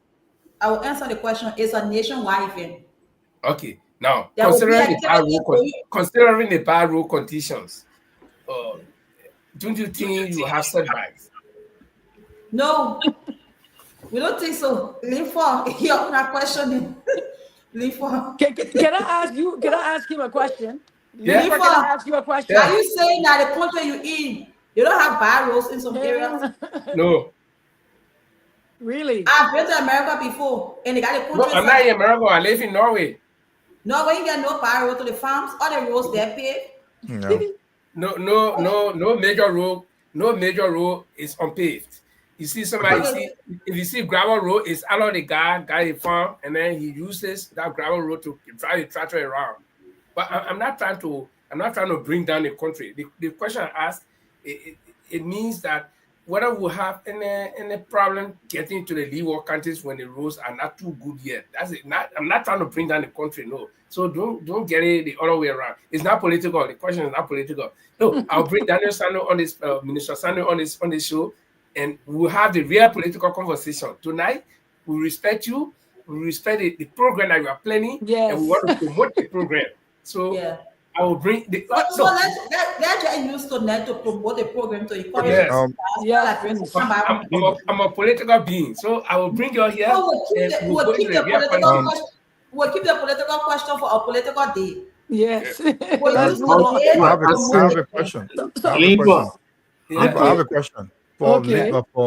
for Francis and also Dr. Kula, who is the head. Apart from the FLI and other Liberian diaspora organizations, are there other international partnerships you guys have? And how do you guys go around promoting this program that will get other Liberians out here involved? This is why we're on your platform, to promote it to Okay. all Liberians. So, as Minister Hill said earlier, in Liberia, they've been on ground. She's done some. Both she and Minister Sandra have done some radio program. I was actually privy to join them in one of the radio programs just to let the country know, because we can't just come there. The people on ground don't know we're coming. Now, as far as in the diaspora, the president himself made the pronouncement in New Yes. York, in Staten Island, where he announced and that this was going to be happening. He told us exactly how it was going to happen. So we have been sharing the press release that was done. That's on the eMatching website. We have also been sharing the video that was done. We have been sharing the website, which I want to share the website here today, but we kept asking so many questions of the first minister. We didn't get to it. But I want to share the website. We want everybody to go onto the website so that they can see exactly what is happening and share the website with so many Liberians. Also, Mr. Mensah mentioned on the diaspora group. So every Saturday, the diaspora groups that meet, we give the same information and then any additional information to the different organizations, and we ask them to go and disseminate the information to their respective groups. So if you are in the states, then you're supposed to take that information and share it with people in the different states. If you are in Europe, if you're in wherever you are, the goal of the diaspora committee is to disseminate this information to all of our groups. So that's one of the main ways we're sharing it. Also, in a lot of the chat rooms, we're sharing it. We're going on programs such as this one. On Sunday, we have a focus on Liberia. And next Friday, we'll probably have something on spoon business. So we're doing it that way through a lot of different channels. We've already done the press briefing at MeCat. So there should be some articles being written and going out pretty soon. So we're doing a lot of things to put this out to the diaspora. Yes. Thank you. I mean, just to add to what Jatakula said, every Saturday we have this diaspora meeting. We have the various counties, organizations around, the United States of America that are involved. We have a group from Australia involved. We have the Canadian group involved. So the information are being spread, being disseminated around. So I think the people are getting cue. They're taking cue from what is going to happen and what is planned. Right. Quick question now. I think it will be my last question. I just want to add Dr. Kula and also if Rep Risk, Representative Risk can help me here.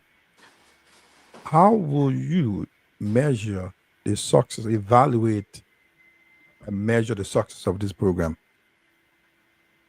Well, we do have one of our committees is actually going to be collecting all of the data on that information. We'll measure it by the number of people that participate, the reactions of the people who are participating, because one of our biggest thing, like we talked about, that dialogue. We want to walk away from there with some resolution. We want to walk away from there with Liberian people feeling like the ones coming from the diaspora and the ones on ground have actually made some significant impact. We're talking with each other. We're not just assuming people are taking our jobs. We're going to hear from each other what is important. We have somebody who's going to be collecting the data on the number of people that actually attended. Let's say 5,000 people came to Liberia for this event, or 3 or 4,000 came for this event. And then we're looking at specific events. So if you guys go on the website, when you click on there, it says, I'm attending. We want people to sign up so we can start collecting data and information. But the success is really going to be measured by people that participate in the mindset that we walk away from this thing with. Also, maybe some investments might come into the country. So even if one investment comes in, we measure that as success. If 2 investments come in, you know what I mean? So it's all about, again, us coming together as a people and then seeing how we can get to the next step, or to point B from where we're starting.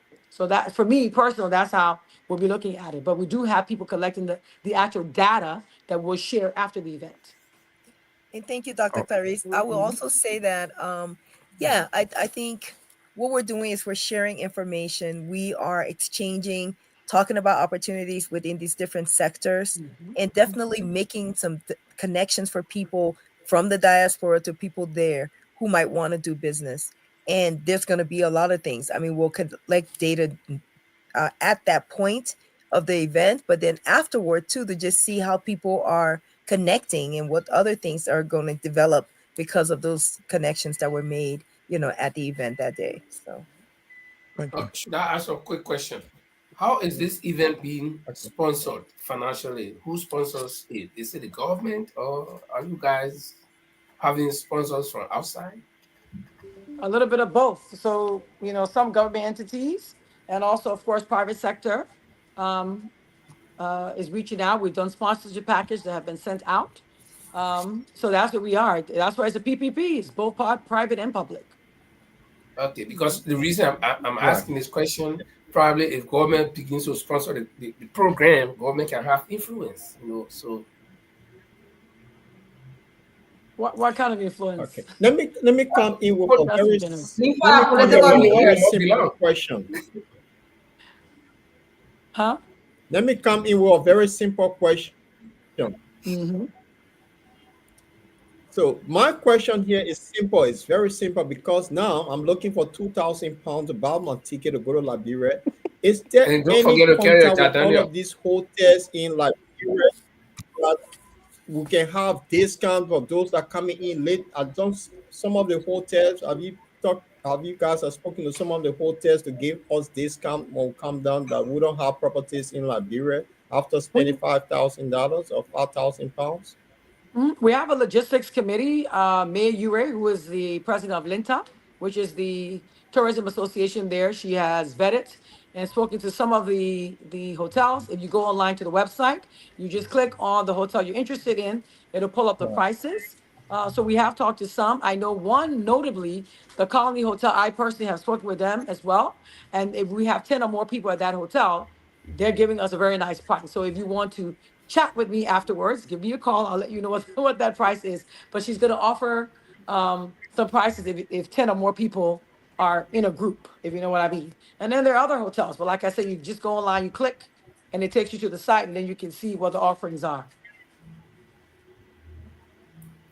I get. Okay. I get What's the name Eddie. of this website that we can visit? Yeah, Yes, yeah. I wanted to give it earlier. Are you guys ready now? Go on. I don't know if you can put it on your screen or in your chat room, but it's One second. www.diasporaaffairs with an S at the end, lr.net. So again, www.diaspora, diaspora, affairs, affairs, lr.net. And when you first get on the page, we're also collecting information on people that are in the diaspora, because it would help to know the number of people who are in the diaspora, or who are in the diaspora who are trying to come, or at least trying to participate. All of that information is there. And it's actually the diaspora office website that's being utilized. But there's an icon. If you click on it, it says Diaspora Return. When you click on that icon, it shows you everything about this particular event. And then you can also learn a little bit about the diaspora office and some of the other projects you're undertaking. I know there's like a truck, a fire truck or something that was recently brought to Liberia, but all that information is on the site, so you guys can And, take a look. and I was just Dr. about to Poole, ask you. wait one No minute. concern. Can you please repeat Is that correct? www.diasporaaffairs? Huh? Can you please repeat? Okay, Yeah, www.diaspora, so yeah, diaspora, and then affair, so another A, so yeah. AFFAIRS Yes. LR.net. Yes, correct. Okay. Yes, Dot I net. got it right. Okay, It's on the Huh? We got screen. it on the screen right now. so Yeah. let me just ask you this question. Okay. Do you have, does the diaspora, the DAR, is it no DLAR?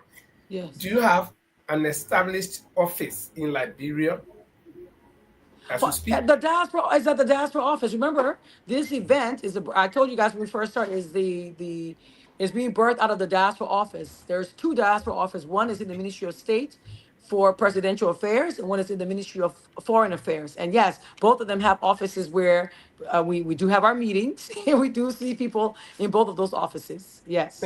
And you see, and then this takes me back again to the previous question I asked Mhm. about whether this thing is really associated with this government. Because if you have your offices not independently, but within the building of the Ministry of Foreign Affairs and the Ministry of Presidential Affairs, those are places that I, as a returnee, cannot just walk in to transact business. I must have appointments But booked.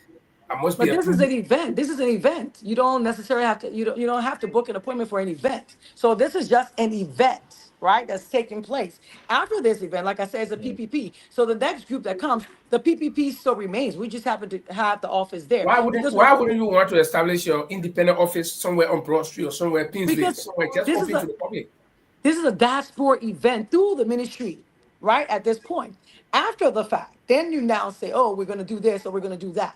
It was birthed out of the Ministry of State, is what I told you guys from the very beginning. So, right there, you're not just going to remove the office. It's a diaspora event. It's the first event under the diaspora office as they're coming into being. You see what I'm saying? So, after that time, then you make plans now, which we actually have had some discussions about that.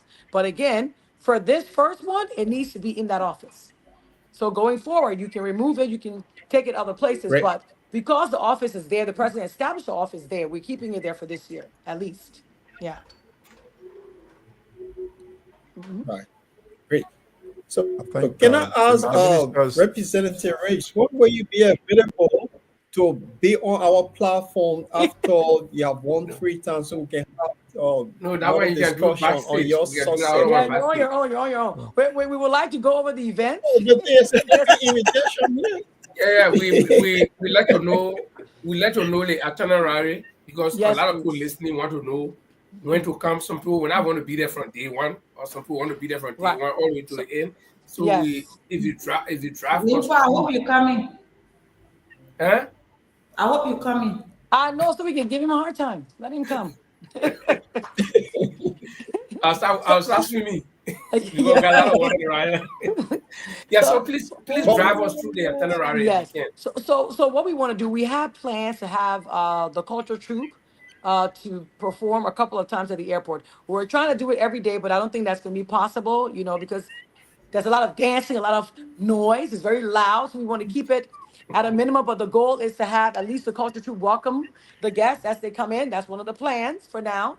But I'm going to go through the events calendar from December the 1st. So we'll have airport welcome on December the 1st. People are coming on different days, so we'll have the welcome every day. We'll have Mayor Louise, Minister Mayor Louise has been doing a great job. We're going to have billboards put up. We want to give a shout out to Safa group with, Mayor Safa also has a printing press and some billboards. So he's been very generous, and his organization is one of our sponsors. So we're going to be able to put up billboards. When you guys get there, the airport is going to be transformed. You're going to see some new and improved things at the airport.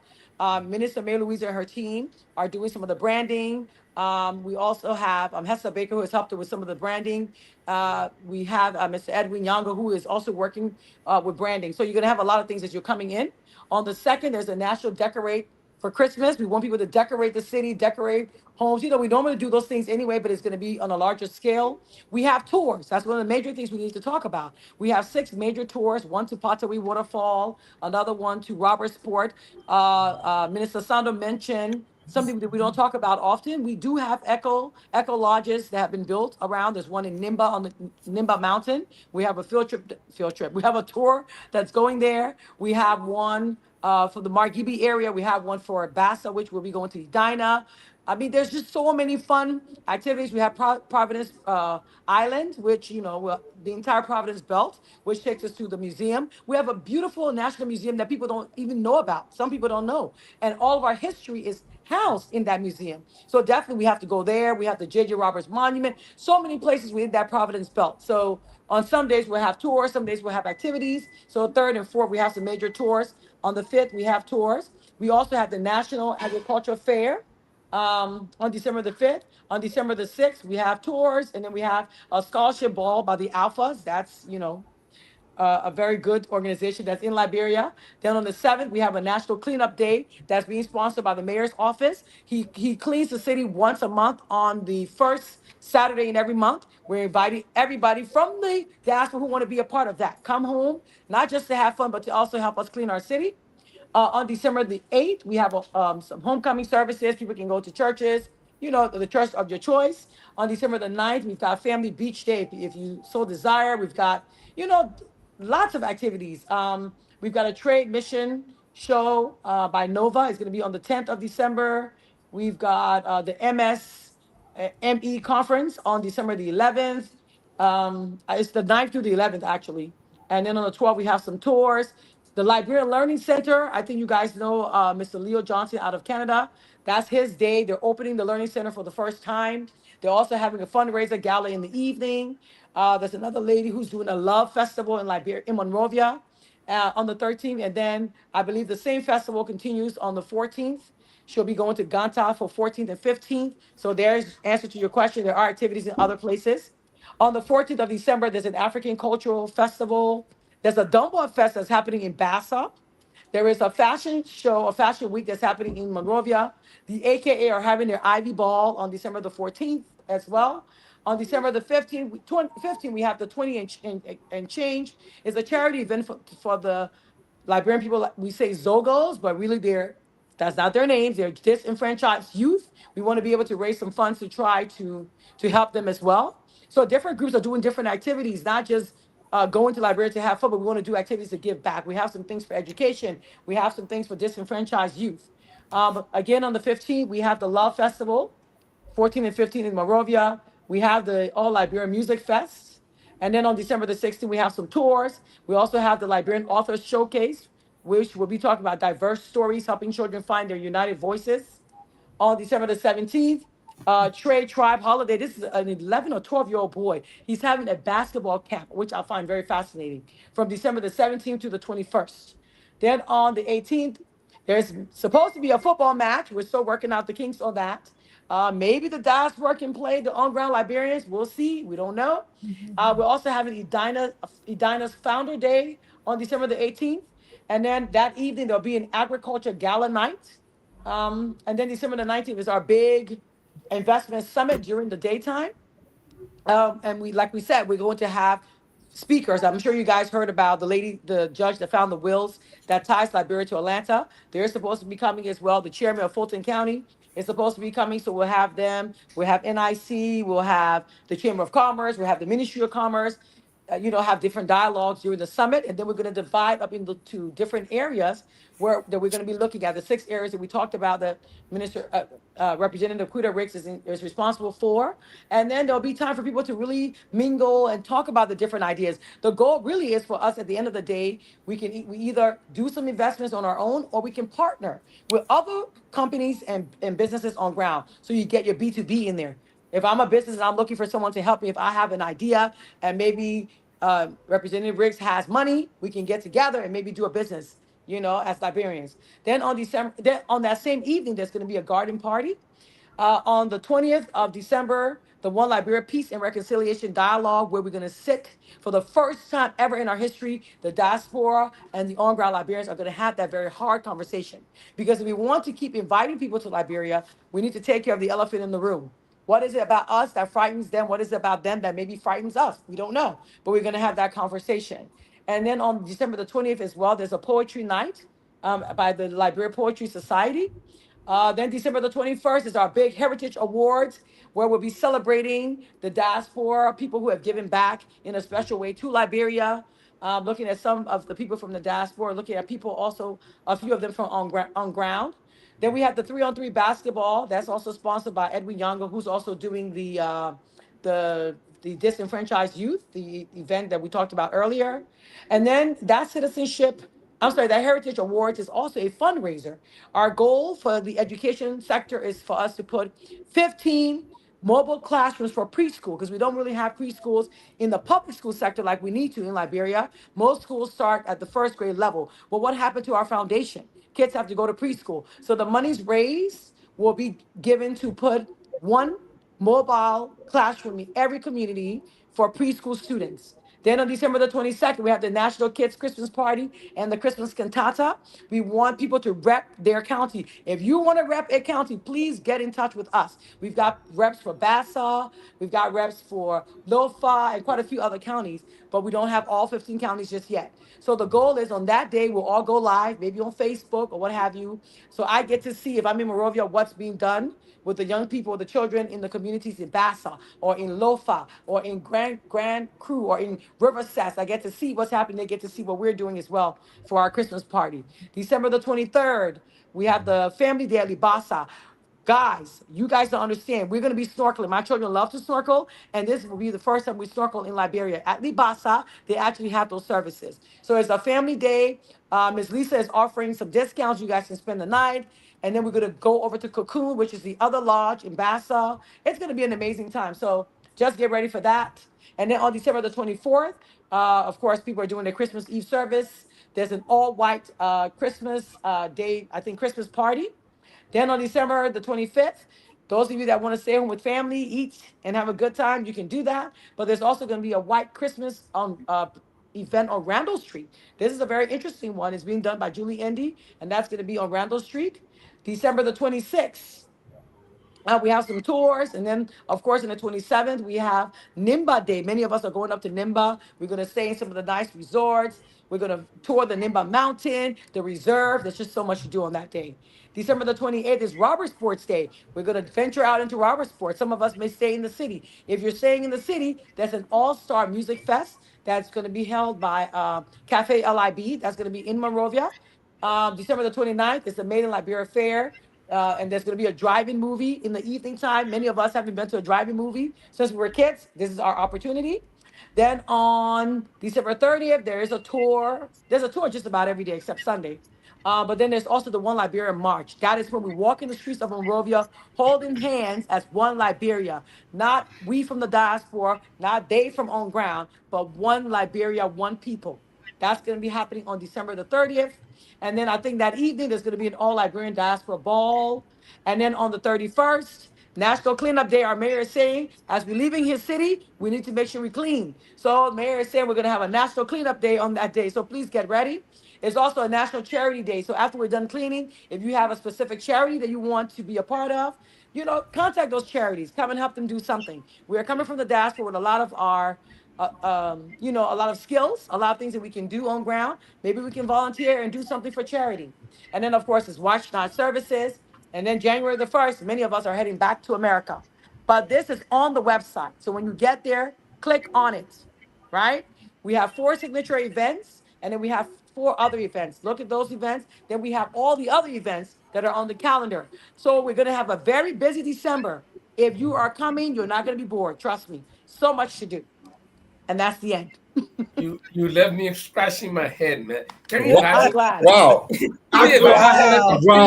helicopter in Liberia, I would not be the one You have to come. Well, you have to come. Representative Rex. How many of these events you can attend? Oh, She's telling all. She's telling all.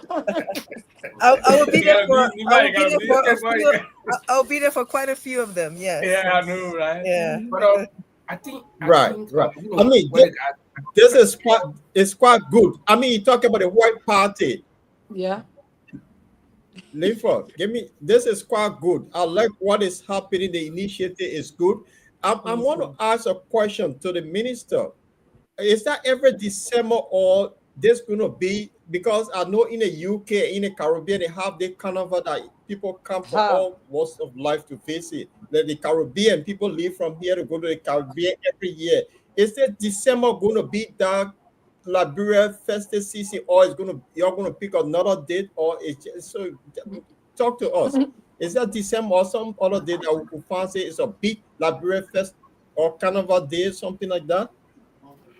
Or specific Lord. day, if you consider that means we all come that day, enjoy and leave. So December, every December is going to be the Liberia Diaspora event. This one is just a meetings edition. It starts this year. It's going to continue for the for next the rest 5 of years. the year.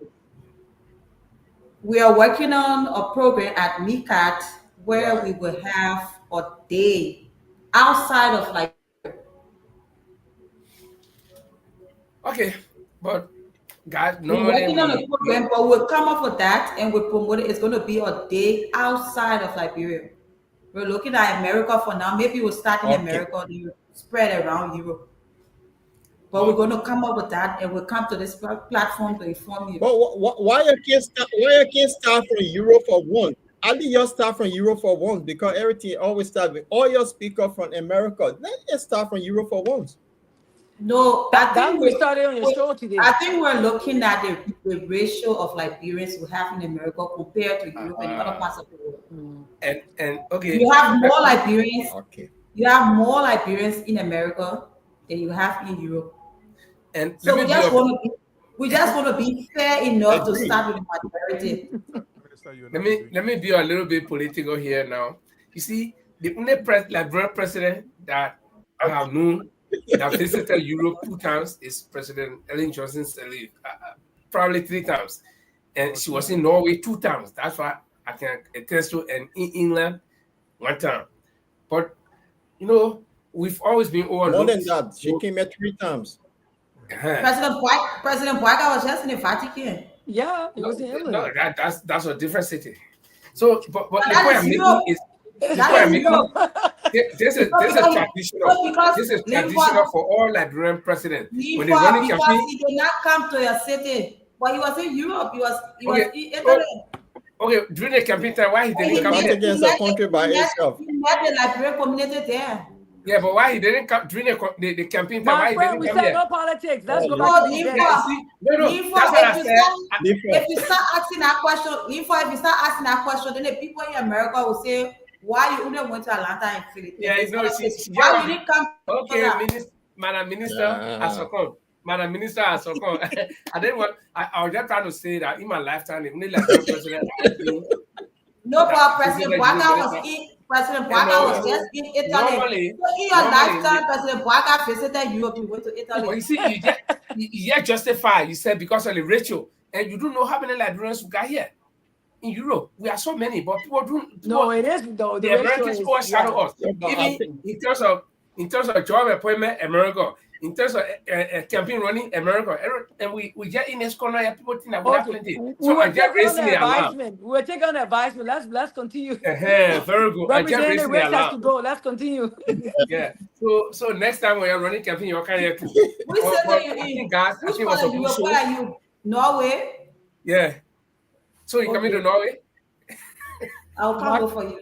Okay. Oh, well, yeah, see, boy, yeah, see, I open the way now. They start coming to Yeah, England and other places. But I think it was a good show, guys. And these Thank are the you. things I Yeah, want but our the country to thing do. is, Yeah, Paul, let me get in. These are the things I would want our country to do, and Yes. Liberians outside of Liberia, and even Liberians in Liberia as well as the government, reach out to each and every one of us. We are all important, and there are many Liberians that I talk to. They've been here for over 30, 40 years. I talk to Mhm. them. They say, "Oh, what am I going to do to Liberia?" And I, I, I take on that initiative to explain to them that myself, I was there 14 years before I went back to Liberia, and I was afraid when I got to RI. But then after 1 or 2 days, I became brave. I was walking on Broad Street, just like, I've been here for long, So when we live here, as long as we don't go back home, it's difficult because the mindset and the news that we read all the time. So I think these kind of exercises will help us to build confidence, and we can hope that it will succeed. It's good that we had people who are willing to come here to explain. And let me be blank to all of you, or blunt. I don't want to be like Jawas coaching. Blunt, blank, blank. Which one are correct. But on a serious note, you guys did extremely well to explain the aims and objectives of this return of Liberian diaspora, community back to Liberia. And we hope this will not be the last time that you guys are coming here. And now we got your contacts. Dr. Kula, Yes. your phone will be Boston as long as between now and December. Your phone will be Okay. from us. We'll be coming to No, you. no problem. Minister Hill will be coming to you, as well as yeah. our able representative. You see, I want to copy an example because myself I want to run here too. So yeah, we'll be touching You base with absolutely should everyone. run. You should run. So yeah, so Paul and Chima, if you got any final word, you can go on. There's a Yeah. telephone. I need to take it. I need to go. I want to say a big thank you to all those who came, more especially to Dr. Kula and her team, to Minister, Minister Okay. and to the other minister, Mr. Daniel Daniel Sanders. Osando, Hello. and Yeah. also Representative Nakita Risk. I want to be thank you for coming to the platform. And I just want to extend this to Dr. Kula. I'm very appreciative that you talk with Francis. Francis has been doing a great job to spread this news around. I think the bottom line want to be part of this promotion program so we can able to spread around as well. Thank So you. we will be very, very happy if you can work with Francis to see how much you can spread the news as well, because it's an initiative that we all want to be part of it. And Mhm. Francis has been doing a great job, and you need to really push him. Like, I want to take exception to what the minister said regard to the ratio of Liberians in the US here. Sometimes we feel offended, Minister, when you say that we guys are small, we don't look up to you. So No, I didn't say that. I She did yeah, not didn't say say that. that. I did not say so that. I just seen something. I like No, I no, did we not are say all that. no, I just okay, Minister. I understand that. No, I I didn't just say seen that, Tamara. I'll take it back. I understand, Minister. I just want to make a comment on I'm it. saying all I said was it's not that we're all looking at Liberians in Europe. I That's all said right. you said why we always start with America. I said probably it's because of the ratio. Right. Okay. I understand. I mean, I just want to make it clear before I go. I say, Minister But did not get every it right. Liberian, everywhere in the world, we're looking for the people in Jamaica. So don't you Liberian? We We call it will we will ask Francis to invite you next year. February we'll be having the Liberian Days in Belgium, so you'll be coming and see how many Liberians we have. So, okay. just to on a serious note, we really like your project. Your program we are part of it.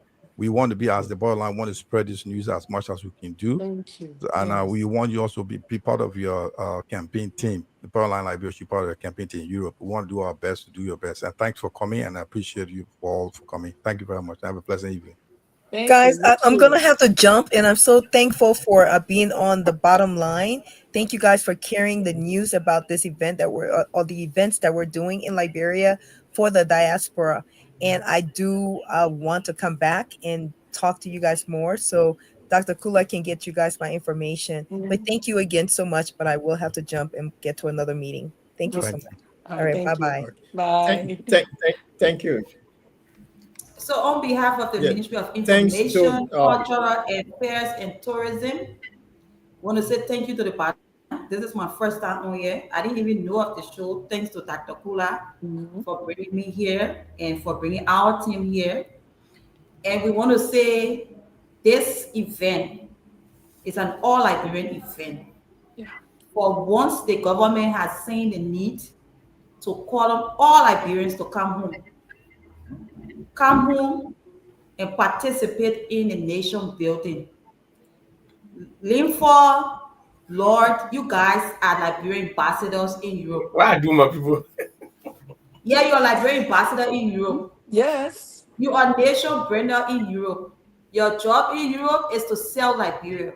You represent Liberia, you represent the flag. Every Liberian in Europe is an ambassador of Liberia. And we know we want to appreciate you for the good job you're doing, for being able to organize yourself to come up with this show to keep the community growing. We want to say thank you. And we just want to say, please promote this event. Every Liberian you can talk to them. The flyers are available. Dr. Kula can share the calendar with you. You probably want to post it on your Facebook page or your social media pages so other Liberians, we understand you have a huge network in Europe, so other Liberians can see and follow up. If there are any questions and you want us to answer, feel free to reach out to us to answer. We are Nika. Our job there is to answer questions. So again, thank you so much. And we'll be waiting for you in December. The slogan, when you're telling the people, the slogan for the event is LIB, we outside. This December, we outside. We're not doing serious thing. The people that are coming to the series, we're teaching them how we can talk it on the side. LIB, we outside. So spread the word, reach out to as many persons, and not only Liberians, you want your European friends to come and see your country as well. Spread the word, bring everybody you can bring back. Leave for me, I know there are plenty of people in behind you. Tell them, even if you come and say you go to my country, they can play. A big man for the Liberian community. I can influence people. Yeah, please influence them to come home. Yes. See what if you you're saying I'll play fair, man. If you go to Ghana, I stay in Ghana for some time during the war. Like almost every Ghanaian in Europe, because they like Europe, right? Almost every Ghanaian in London, they have something going on in Accra. They have something going on in Ghana. They're building houses, and that was long before Ghana became developed. Ghana just developed fastly during a few years. But when we were in Ghana back in 2000, there was nothing much there. But see, between 2000 and 2024, now a whole lot has been done. And the diaspora community really contributed to that. Yeah. That is why we call it on you. As the road is, you can still come. Whatever little contributions you can come with, it can help to develop Liberia. We're counting on you, and you. Thank you so much. Right. Okay, Paul, Thank you, Doug, and thank you, Doug, and thank you, Minister. It's great having you on our platform here. This program also being relayed on our 24/7 online radio station, so people are listening and following all over the place. It's just that for some reason, people don't want to hear the new. Our main page has been hacked today, so we hope to get that back. This is just crazy, but thanks to the other platform I was using, Jada TV, we're able to connect, so we'll have people following. It's your open to all Liberians from the diaspora when we come to Liberia, because sometimes to see people, it can be very difficult. Oh, my office is open. As a matter of fact, we have a diaspora unit there. Because nation branding, you cannot brand a nation without the diaspora community. Yes. So there's a unit there for diaspora affairs. Okay. So we open the door. So if you're scared to go to the mansion, you come to Mika. And Mika, all those can be closed. No security. Great, that's good. Because the thing is, we'll promote this program. Francie is part of this platform, so no doubt about we're going to promote it. And we will, for every time we come up, we're going to come up with something. We'll do a jingle regarding this program that is going on, and we'll encourage people. So it was good having you all here, but it shouldn't be the last time. So we'll have you back again for more talk. And Doc, thanks for the initiative. We really appreciate it. No problem. Thank you too. Thank you for having us. And I don't even know what to say. Because me, the day I'm looking forward to, that the day I will bring all of you, or we'll bring all of you here one by one. Because we'll bring Doug here, Okay. we'll talk and talk, then we'll let her go. But you brainy, so you can bring all your brain here and show it to us. So Yes. when you come here, no Yeah. fun here. When you come here today, let me be friend. Today our friendly we are all we're friendly we are. But when you come here now, we'll ask you the very hard questions. I ain't joking. I do this. No, we'll answer the hard questions. That what we here for. I know, because she said when you ask any question, we'll answer it. So, we'll answer the hard questions. So we here Okay. in front to answer the hard questions. Yeah, we here Because to all the hard questions, then the answer coming from you and myself. okay, You yeah. like, Oh, I like that. So before you you go, gotta bring the portrait together. Yeah. before you go, I just want to, for our audience, there's an old Liberian music. It just No, Paul, no, don't play that. Wait. They hear the big work of clue just for them to hear is something. Go. This is all about Liberia. Please, just it will take a minute. Okay.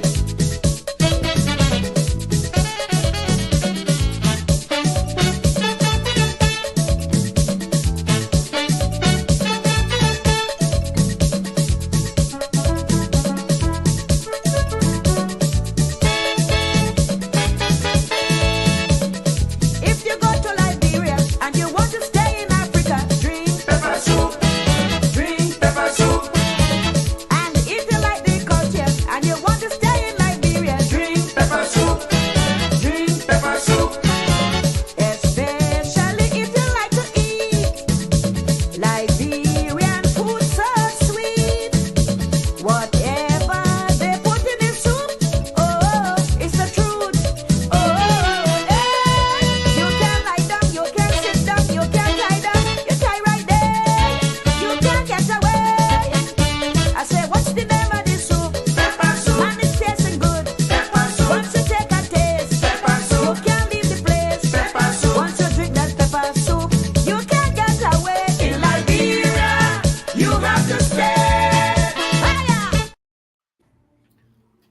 So I I would think suggest that that this be That's my this be song the right theme there. song. You I have would to start suggest- drink for the pepper soup. Becca, let's I go would to I suggest love that that this song. be the theme song for your program, for the whole program. Not Yeah. drink pepper soup long time. The pepper soup that almost sing here, boy, you drink it long time. Can't drink it You now. find pepper soup. Well, it was a very nice show, and the only regret, but which is now of major concern, is our main page was down. I don't know for what reason. But we want to use or utilize the other places. I'm sharing it on my platform to all my friends. They are showing them. There are people are actually watching it from outside, but you will not see them here because they are channeling it on my side. They seeing like Paul and other people sharing. But we can promise you that you will receive very outstanding responses from people, because people are going to get back to you through this media. And like my colleagues said, we the Portland Liberia, we are here. Will help to promote this cause, because we believe that it is in the interest of each and every one of us, especially the diaspora Liberians. People feel that when we're here, we don't care about Liberia back home or Liberians back home. So, but we can say that is to the contrary. So we'll give you the best support we can, and like we already said, we'll be bringing you guys as we progress into it. Now, which are in November, when we enter. Let's say the second half of November, now the last 2 weeks or the last 1 week in November, you guys will be busy with us. We come on every Tuesday and Friday, but I think we can create room for for if you guys have it. You can also reach out to us if in case anything happens like this today, dark. You got Francis's or contact. You can get to me and say, "Oh, we got to explain this thing today," so we can bring you on. We are available. I'm home all the time. Boys home all the time. All of us are home all the time in the evening. So yeah, we willing to promote this one. This is non-political. Besides all the little jobs and things we're throwing, this is non-political. This is about Liberia, and this is for us. The better Liberia becomes, the better it will be for each and every one of us. Yes, So thank I want you. to say thank you so much for coming, and do not let this be the last time, and let not this dream die. And that's why I was concerned about it being associated with a particular government. But is government will have to take a lead in any case. So because you know we Liberian, oh, in our operating, so when we're not there again, the other people can say, oh no, in our thing, put it down with different things. So but we'll keep this dream alive. I want to be taking my kids to Liberia December, Mm-hmm. and that's going to be what it will be in the future. And Paul wants to take his boys and no boy go and play football with a friend. Let me just share one mini story with you guys. I was in Liberia in last time 2016, right? And I have a friend here in Norway. He lives about 4 hours away from me. He and a little son, 5 years old boy, they were in Liberia too. But we all flew on the same flight to Belgium. And this little boy saw me at the airport in Ralphie when he found him, I saw talking. So when we got to Belgium, he said, oh, Papa, he's still coming with us. He said, I said, yeah, because I go to Norway too. He said, oh. Then I said, how did you enjoy Liberia? The people said, yeah, I really enjoy Liberia because in Norway, our play is different. But in Liberia, our play with my friend, we're hugging each other. We play this. You see? Then he said, but one day, I don't like, I said, why? He said, I saw my friend carry water all day. That's why I said, don't say that when you go back to Norway, don't say that because, your own system different. Our system, we can draw water because when you draw your water, you shower. He say, yeah.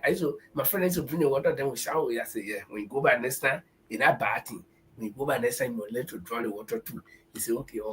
So you see, all these things we need to teach our children. That's why it's important that we do this kind of thing. So I personally appreciate it. And on behalf of the Patronal Liberia, we'll do our best to promote this program. So thanks for coming, Paul. Linfo, I see you from my alma mater. You from Haywood. You see that? I just saw your Facebook page. Do you know Mr. Hill and my actor Hill? No. Oh, from Old Flow. Okay, he was my boss man at LRCN when I was in press. And Dr. Kula, I don't know whether you related to Tisha Kula. Yes, I'm his daughter-in-law. I'm married to his son. Okay. Do you know Jerry Kula? Of course. He's Jerry is my guy. Jerry is my classmate, but when I was in school, he was in GW. I was in here who was drinking tap quiz. Okay. You know he's the vice president at UMU. And so I you teach see, here Liberia is sometimes. so small. Liberia is so small that if I know somebody, the Paul is here. He and I grew up on the papas. Okay, I've been on papas. Oh, wow. Wow. So you see how related we are. Yes, very much so. So you went to Haywood, right? Yeah, I went to Haywood. Daughter of Thunder. Okay, guys. So thanks for coming. Thank you. Say something, Linfo. Hold on. Yeah, London people. Yeah. Yeah, London people come. London people come. Yeah, they will come. This is the friend of King Charles. Yeah, I'm always in Liberia, and I'm trying to get King Charles here to Liberia. If everything goes well, that's the friend of King Charles. That would be great. Someday. That would be the greatest gift. I tell you, we would love that. Yeah, and the thing is, let me put this in one last thing. Somebody said you guys should try to advertise this thing on the Vero Embassy website. I think that's a very good suggestion. Yeah. Mm-hmm. We'll send the information. Yes. Yeah. Okay. Yeah. Okay. Thank you guys for having us. The good thing is the newly appointed ambassador Genevieve. She was here with us before, so her coming yes. Yeah. So we're looking forward to seeing her. So it's interesting. So we'll promote this thing a lot. Mm-hmm. Yeah. So that one, are we having you back on this program before Christmas? Anytime you're ready, I'm ready. Anytime. Okay. We'll come here. Maybe we'll come back. Okay. Yeah, actually, the last week in November, we'll keep it busy. No problem. Y'all have a good evening. Okay. Thank you so much. This was a lot of fun. Yeah. Thank you. All right. Yeah. Thank you. So yeah. Bye-bye. Yeah, that was it. And it was nice. And I think tonight we passed on the information. And unfortunately, our site is down. But at least we managed to keep up on the other side. And Chima, and Paul, after discussion analysis, how do you think this whole thing will work out? Linfo, I think it will work out well. It's a brilliant idea. Most Liberians also look forward to going home in December. So the month that they pick is a good month.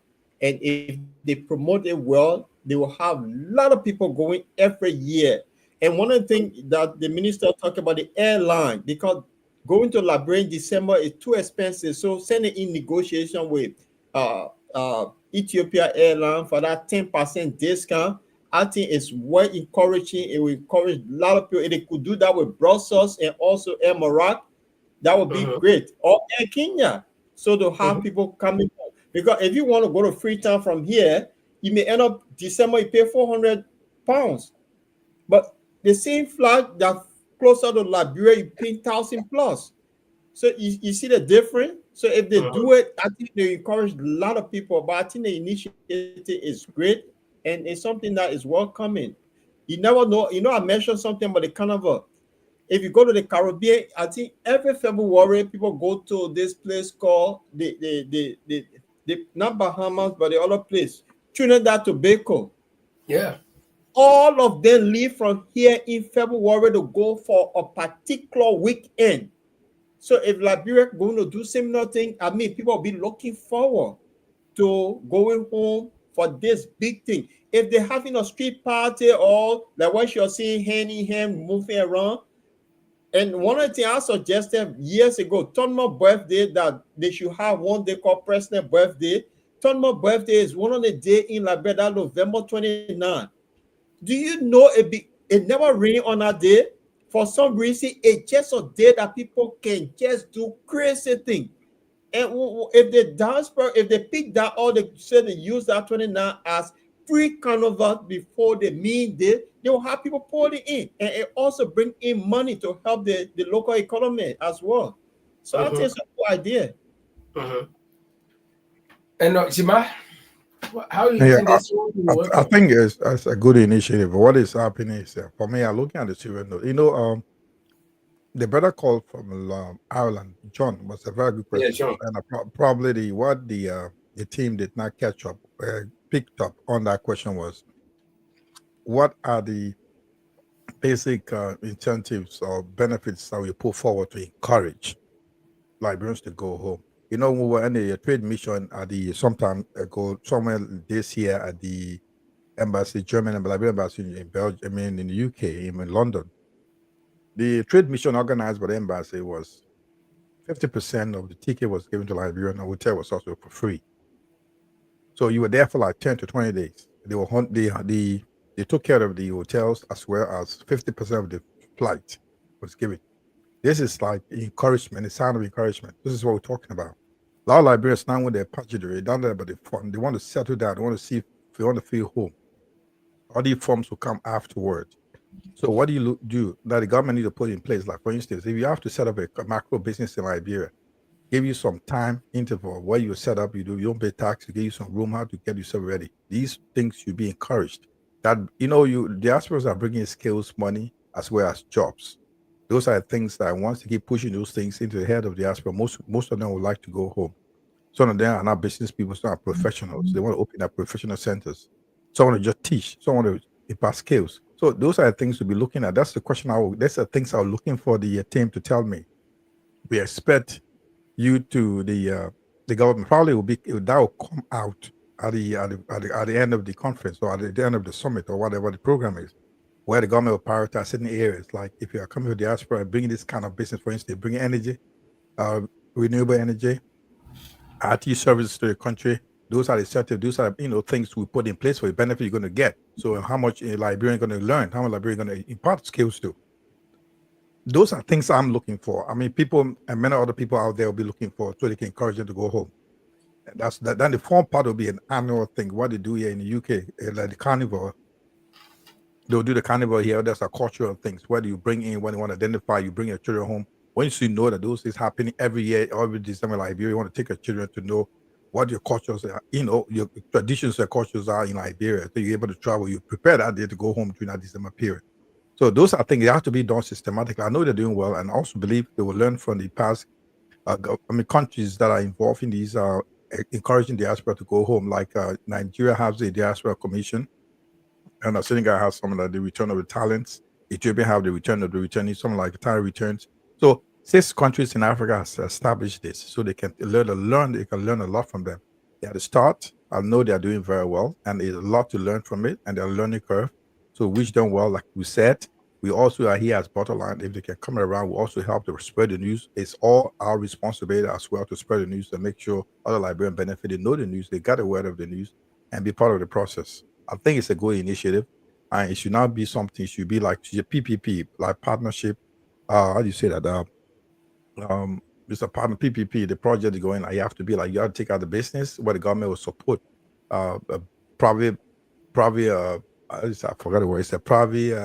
Private partnership. No, it's a probably something. Probably I forgot the last word. But this is kind of thing that the government should be able to encourage so they can set up like I think Paul or you were asking where there should be a special ministry set or a special agency set that can run this. So it will not be run under the government. So you got an autonomous agency, so that will be an agency that will be continuity, So those are things you continue. I think it's a good issue we should encourage and support. Yeah. Okay. So, Yeah, Linford, so- I think let's hear your final me, thoughts on this. from my part, I think it's a good initiative, like I said, and in holistically, in my mind, this should not be associated with politics. See, that's why I kept asking that question about government involvement, because the danger involved is that one government will say, okay, we started this thing, and then and guy to me asked a very good question, whether they are following the format set by the past government, and they cleverly dodged it to answer that question. But whatever it is, they are in power now, and seeing government people in the forefront, that's my fear. You got assistant minister for branding, and then you got deputy minister for public affairs, and they coming. I would have thought that this would be, even if government is involved, but give it to people in the diaspora like Dr. Kula, okay? Put it solely in the hands of people in the diaspora, like Francis is there, let them run it. Let the government not be involved that much, because the danger is if this government leaves power, the next government comes, they wouldn't want to promote it. They will say, oh no, the project, let's just let it die. And then if you also remember that I asked a question, who's sponsoring this thing? And they say partly sponsored by government and private people. Because so if new government comes and the new government say, oh no, we're not going to promote this old people no project, we're not giving them any project, nothing. What happens? But Linford, Linford, sorry, Paul. To generate serious income for the country. I agree. That's why I do want government to be involved. So if your new government can and see that's a pure money making institution, yes, they'll run with it because that's okay. That's the positive side. I said it, but the problem we missed the point. Like I'm trying to get the PPP is private-public partnership. It's an institution going to be set up. It's a start. These are initiatives. The initiative is just starting, Paul. They will learn a lot. They're just starting. And what they're going to do eventually, like you said, it has to be an institution by itself, autonomous agency. They're able to manage. They're able to work with the diaspora from all over, not only in America. Yeah, they can receive funding from government, too, but let them be autonomous. Yeah, the highest has to be, but it'll get to that level. But let's give them the support now. What they're doing, they're getting there. Having your offices into major government institutions that are very close to the president, it can be influenced. Linford Jamal, the question that God told me asked, that question was a valid question because their whole initiative is started from somebody that brought this thing in the Liberia, brought to Liberian attention. You remember, it was ecotourism that Mr. Cummings was sinking a lot, and then CDC picked it up. They started building all of these things. Listen to me. Listen to what I'm going to say. I don't want you to give credit to that, please. No. I'm sorry for cutting you off. Don't give credit to that. Listen, let me let my thought. Don't cut me off. That's something I'm trying to learn on. Sorry, but I'm not. That's the go on. Yeah, what I'm trying to learn on here is not giving credit to anyone. When CDC took this on, the question God told me asked, that's what I'm trying to lean on. When CDC took over, they started building hut here and there. So if you see Patawi today, Patawi got all of those little huts. If you go to Cape Man, they have all of these little things. That's what gas as water is something that have already started the building on it. So to lean for where you see it will be a continuity if the thing goes well. That's what I'm trying to learn, because it started from somewhere and then it's taking shape. So it's not giving credit to anyone, Jamal. I just trying to lay the premise No, how it because started. you were mentioning Yeah. about ANC bringing a CDC taking it. I'm No, talking no. so no, but there was a thing. Initial thing was ecotourism. It all Yeah, I for understand that. ecotourism. Yeah. Yeah, my point here is if you look at it, go back to what Ellen did. Ellen opened an office in her office was diaspora office was there. Ellen was I one of the agree. Ellen was one of the presidents that brought in a lot of foreign Liberian diaspora into the country than any other president I know of. Check her history. That she opened an office. People were there directly working with the diaspora. It could be that's why I believe. I wish I agree with. When it's close to the president is influenced.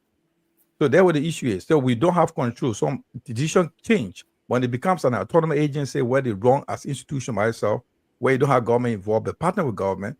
Then they see some clear narratives. But with these things like that ecotourism has been in the air. It's been in the air long time ago. Patari has been an attractive area for Liberia. You talk about Sapo Part, all those things are Liberia. It's been there for years before this government. So it's not something like it's just like government need to pick on, but every government after 5 years or 6 years of their leadership, another government come with a different plan. So they have a different plan. They're not even looking at what has been planned in the past. So George, we was looking at as well. We did not have the time to develop it full scale. And Ellen took it for Ellen started it. Whatever you talk about Ellen ministry and when they're talking about this Ellen ministerial complex, that being when Torba was empowered, when Doe came and they started changing those buildings to government buildings, they were private institutions. So those developments start going. So the issue I'm saying, guys, what we are saying here, we need to look at it. But how do we help John to support this initiative? It's very good. I think we should also make it clear early for Spain that government is involvement. It has some kind of question mark where the decision could be influenced, where people will be like, okay, wait a minute, what's going on here? We don't want to get involved. Government will influence the decisions. That's what happened. That was what happened on Ellen. When she was bringing people, she had people in her office that was doing the diaspora office or in her office in the foreign ministry or wherever it was. So how did they go? It didn't go far. Now we have the present president has in his office now, where the Minister of Information got involved. Fine, good idea. But at some point, you need to go to a certain level where you got other people involved. So I think that's how I analyze the whole situation. But you think that's why they bringing other people in there because it's a government initiative, it's part of this government project where they talk about that they want their agenda is in there. So if they have someone from their office working with people like Dr. Clarice, so it'll be a good thing. Government for the project. Then maybe later on now when it's set the autonomous agency, that means they will take it from the government hand. So let it start. It's like it's the UK here. All the property that was built in this place, built by the government, initially they turn it over to the people. So the government put funds in it, let this thing work, let everybody benefit from it, and then they can give it to private entity, like how they call it, that have nothing to do with government. So let pray for them. I agree because the government can only stay. They only want to go on. I feel so interested listening to the both of you. But gentlemen, I think the bottom line here is that we all agree on one thing, that this is a good project. It is. Definitely yes, it is. Definitely it is. Yeah. My only worry was, the influence and then what will happen to it in the future.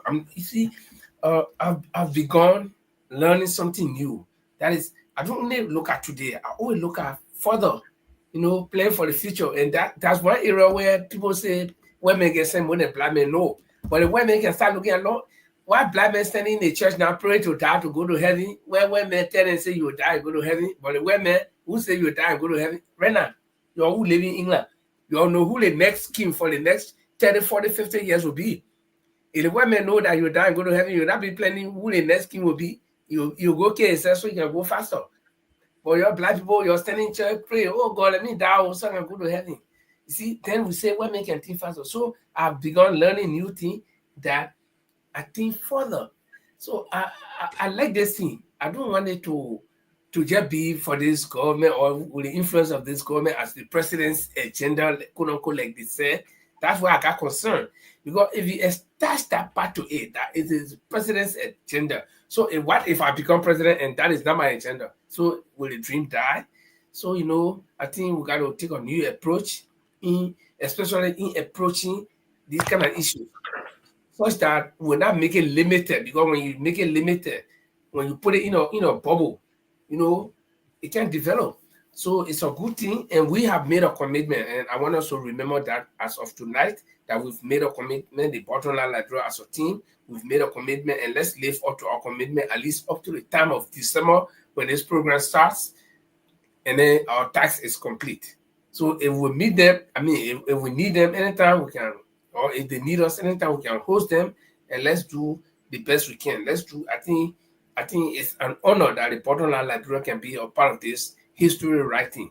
If the program succeeds, we all succeed. If the program fails, they say that Bottom Line Liberia. Oh, but listen to something the woman said. This is the first live thing they did. They've been doing on radio station in Liberia, but now they'll be going to focus on Africa. Then they'll go to spoon the biggest. So we set the pace, yeah. Yeah, so that means it's always good to have an insider, and we want to say thank you to our colleague Francis Mensah for So, but guys, I think our time is good. Time is done, and this is the longest program I think we've had on the Bottom Line Liberia, and it's worth. So, Paul, take us home. So on that note, because we're celebrating Mama Liberia, the initiative is good. So I want to bring some hot pepper soup to our audience. Thanks for being with us. It was a good program, and the guys were on fire. Although Lefa was in his political hot, but later on he had to take it off. And then the ladies recognized that Lefa, you're going too far. This is about Mama Liberia. So I would say good night. And for our Liberians ladies that love preparing a better pepper soup, we take you home with a nice Calypso roll music.